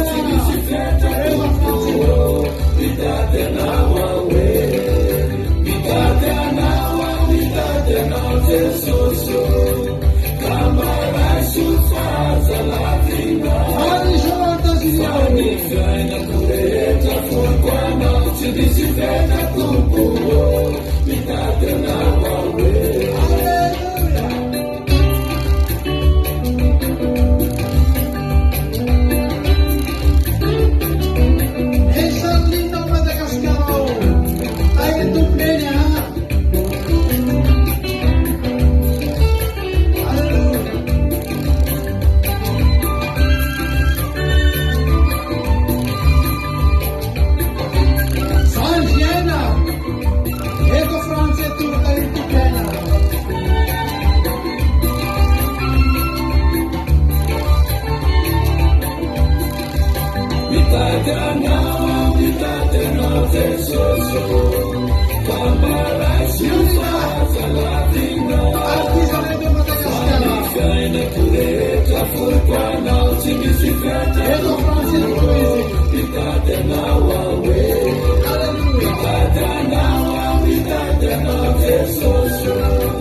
eo ihany no tsika amin'ny fiderana miaraka amin'reto groupe izay maresy mahafinaritra be atsika reto a reto mparetsika atsika ny fandaratsika isan'andro eo a ndray anjara mivavaka fanomboana vavaka fembenina sy ny toriteny a halleloia soratsika azy azy zay maharesy o tenin'andriamanitra dia tsosimbainy mpafatesana faharoa tadidinareo daholo rendraka izy a eo renaritsika mbola miaraka amin'ny groupe izay maharesy anytsika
França,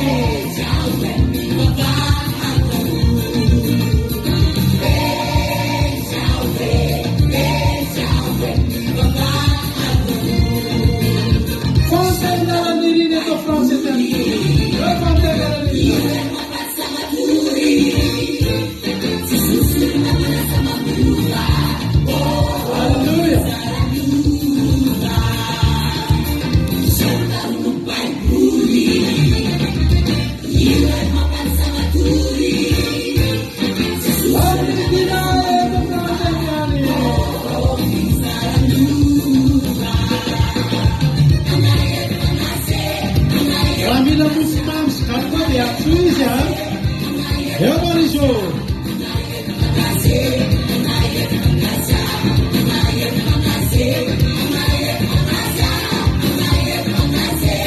Alleluia izy mivady ao Madagasikara nasinata Alleluia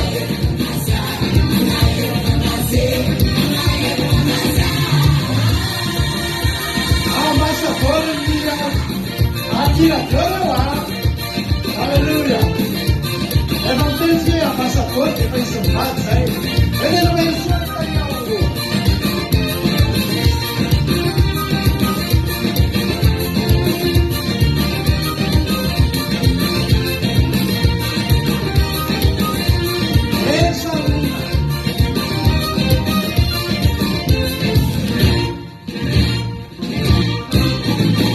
Alleluia ny Sarolinina no namarana azy dia ny Sarolinina ny anomboka azy a ilana farany ary faradoboka amarana antsika an'ity sabata fafina retantsika ity ravana malala ndao ary a sotra mampionina amin'ny ira fiderana fa mahafinaritra teo amin'ny Sarolinina tsika nijanona no nijanona dia anoitsika amarana antsika fotoana dia mame fotoanareo amin'ny rahatsinainy amin'ny 7 sasany alina ao mifandarina vavaka fiambenana fa mandrapatokan'izay ny Aki Radio dia mandeha andro amanalina Aki Radio point radio 1 2 3 4 5 point com iny tompo tao ray arytsika rehetra dia misaotra nareo naharitra ny hatramin'ny farany fa hifarina tsy ho ela ny fandarantsika oriana tirity dia tapotra ny fandarana iny Jesosy tao awa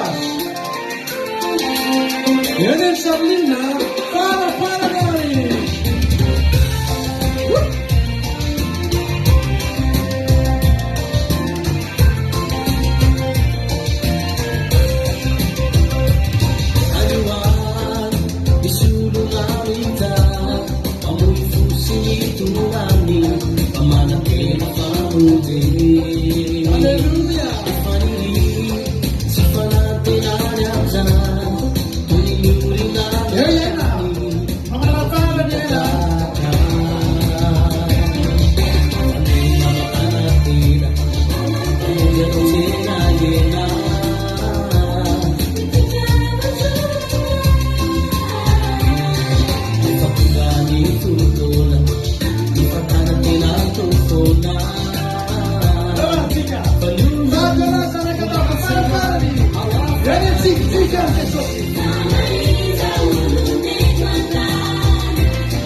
halleloia tainy tompo arytsika mianakavy a amin'ny latsinaindrentsika meona mahereza daholo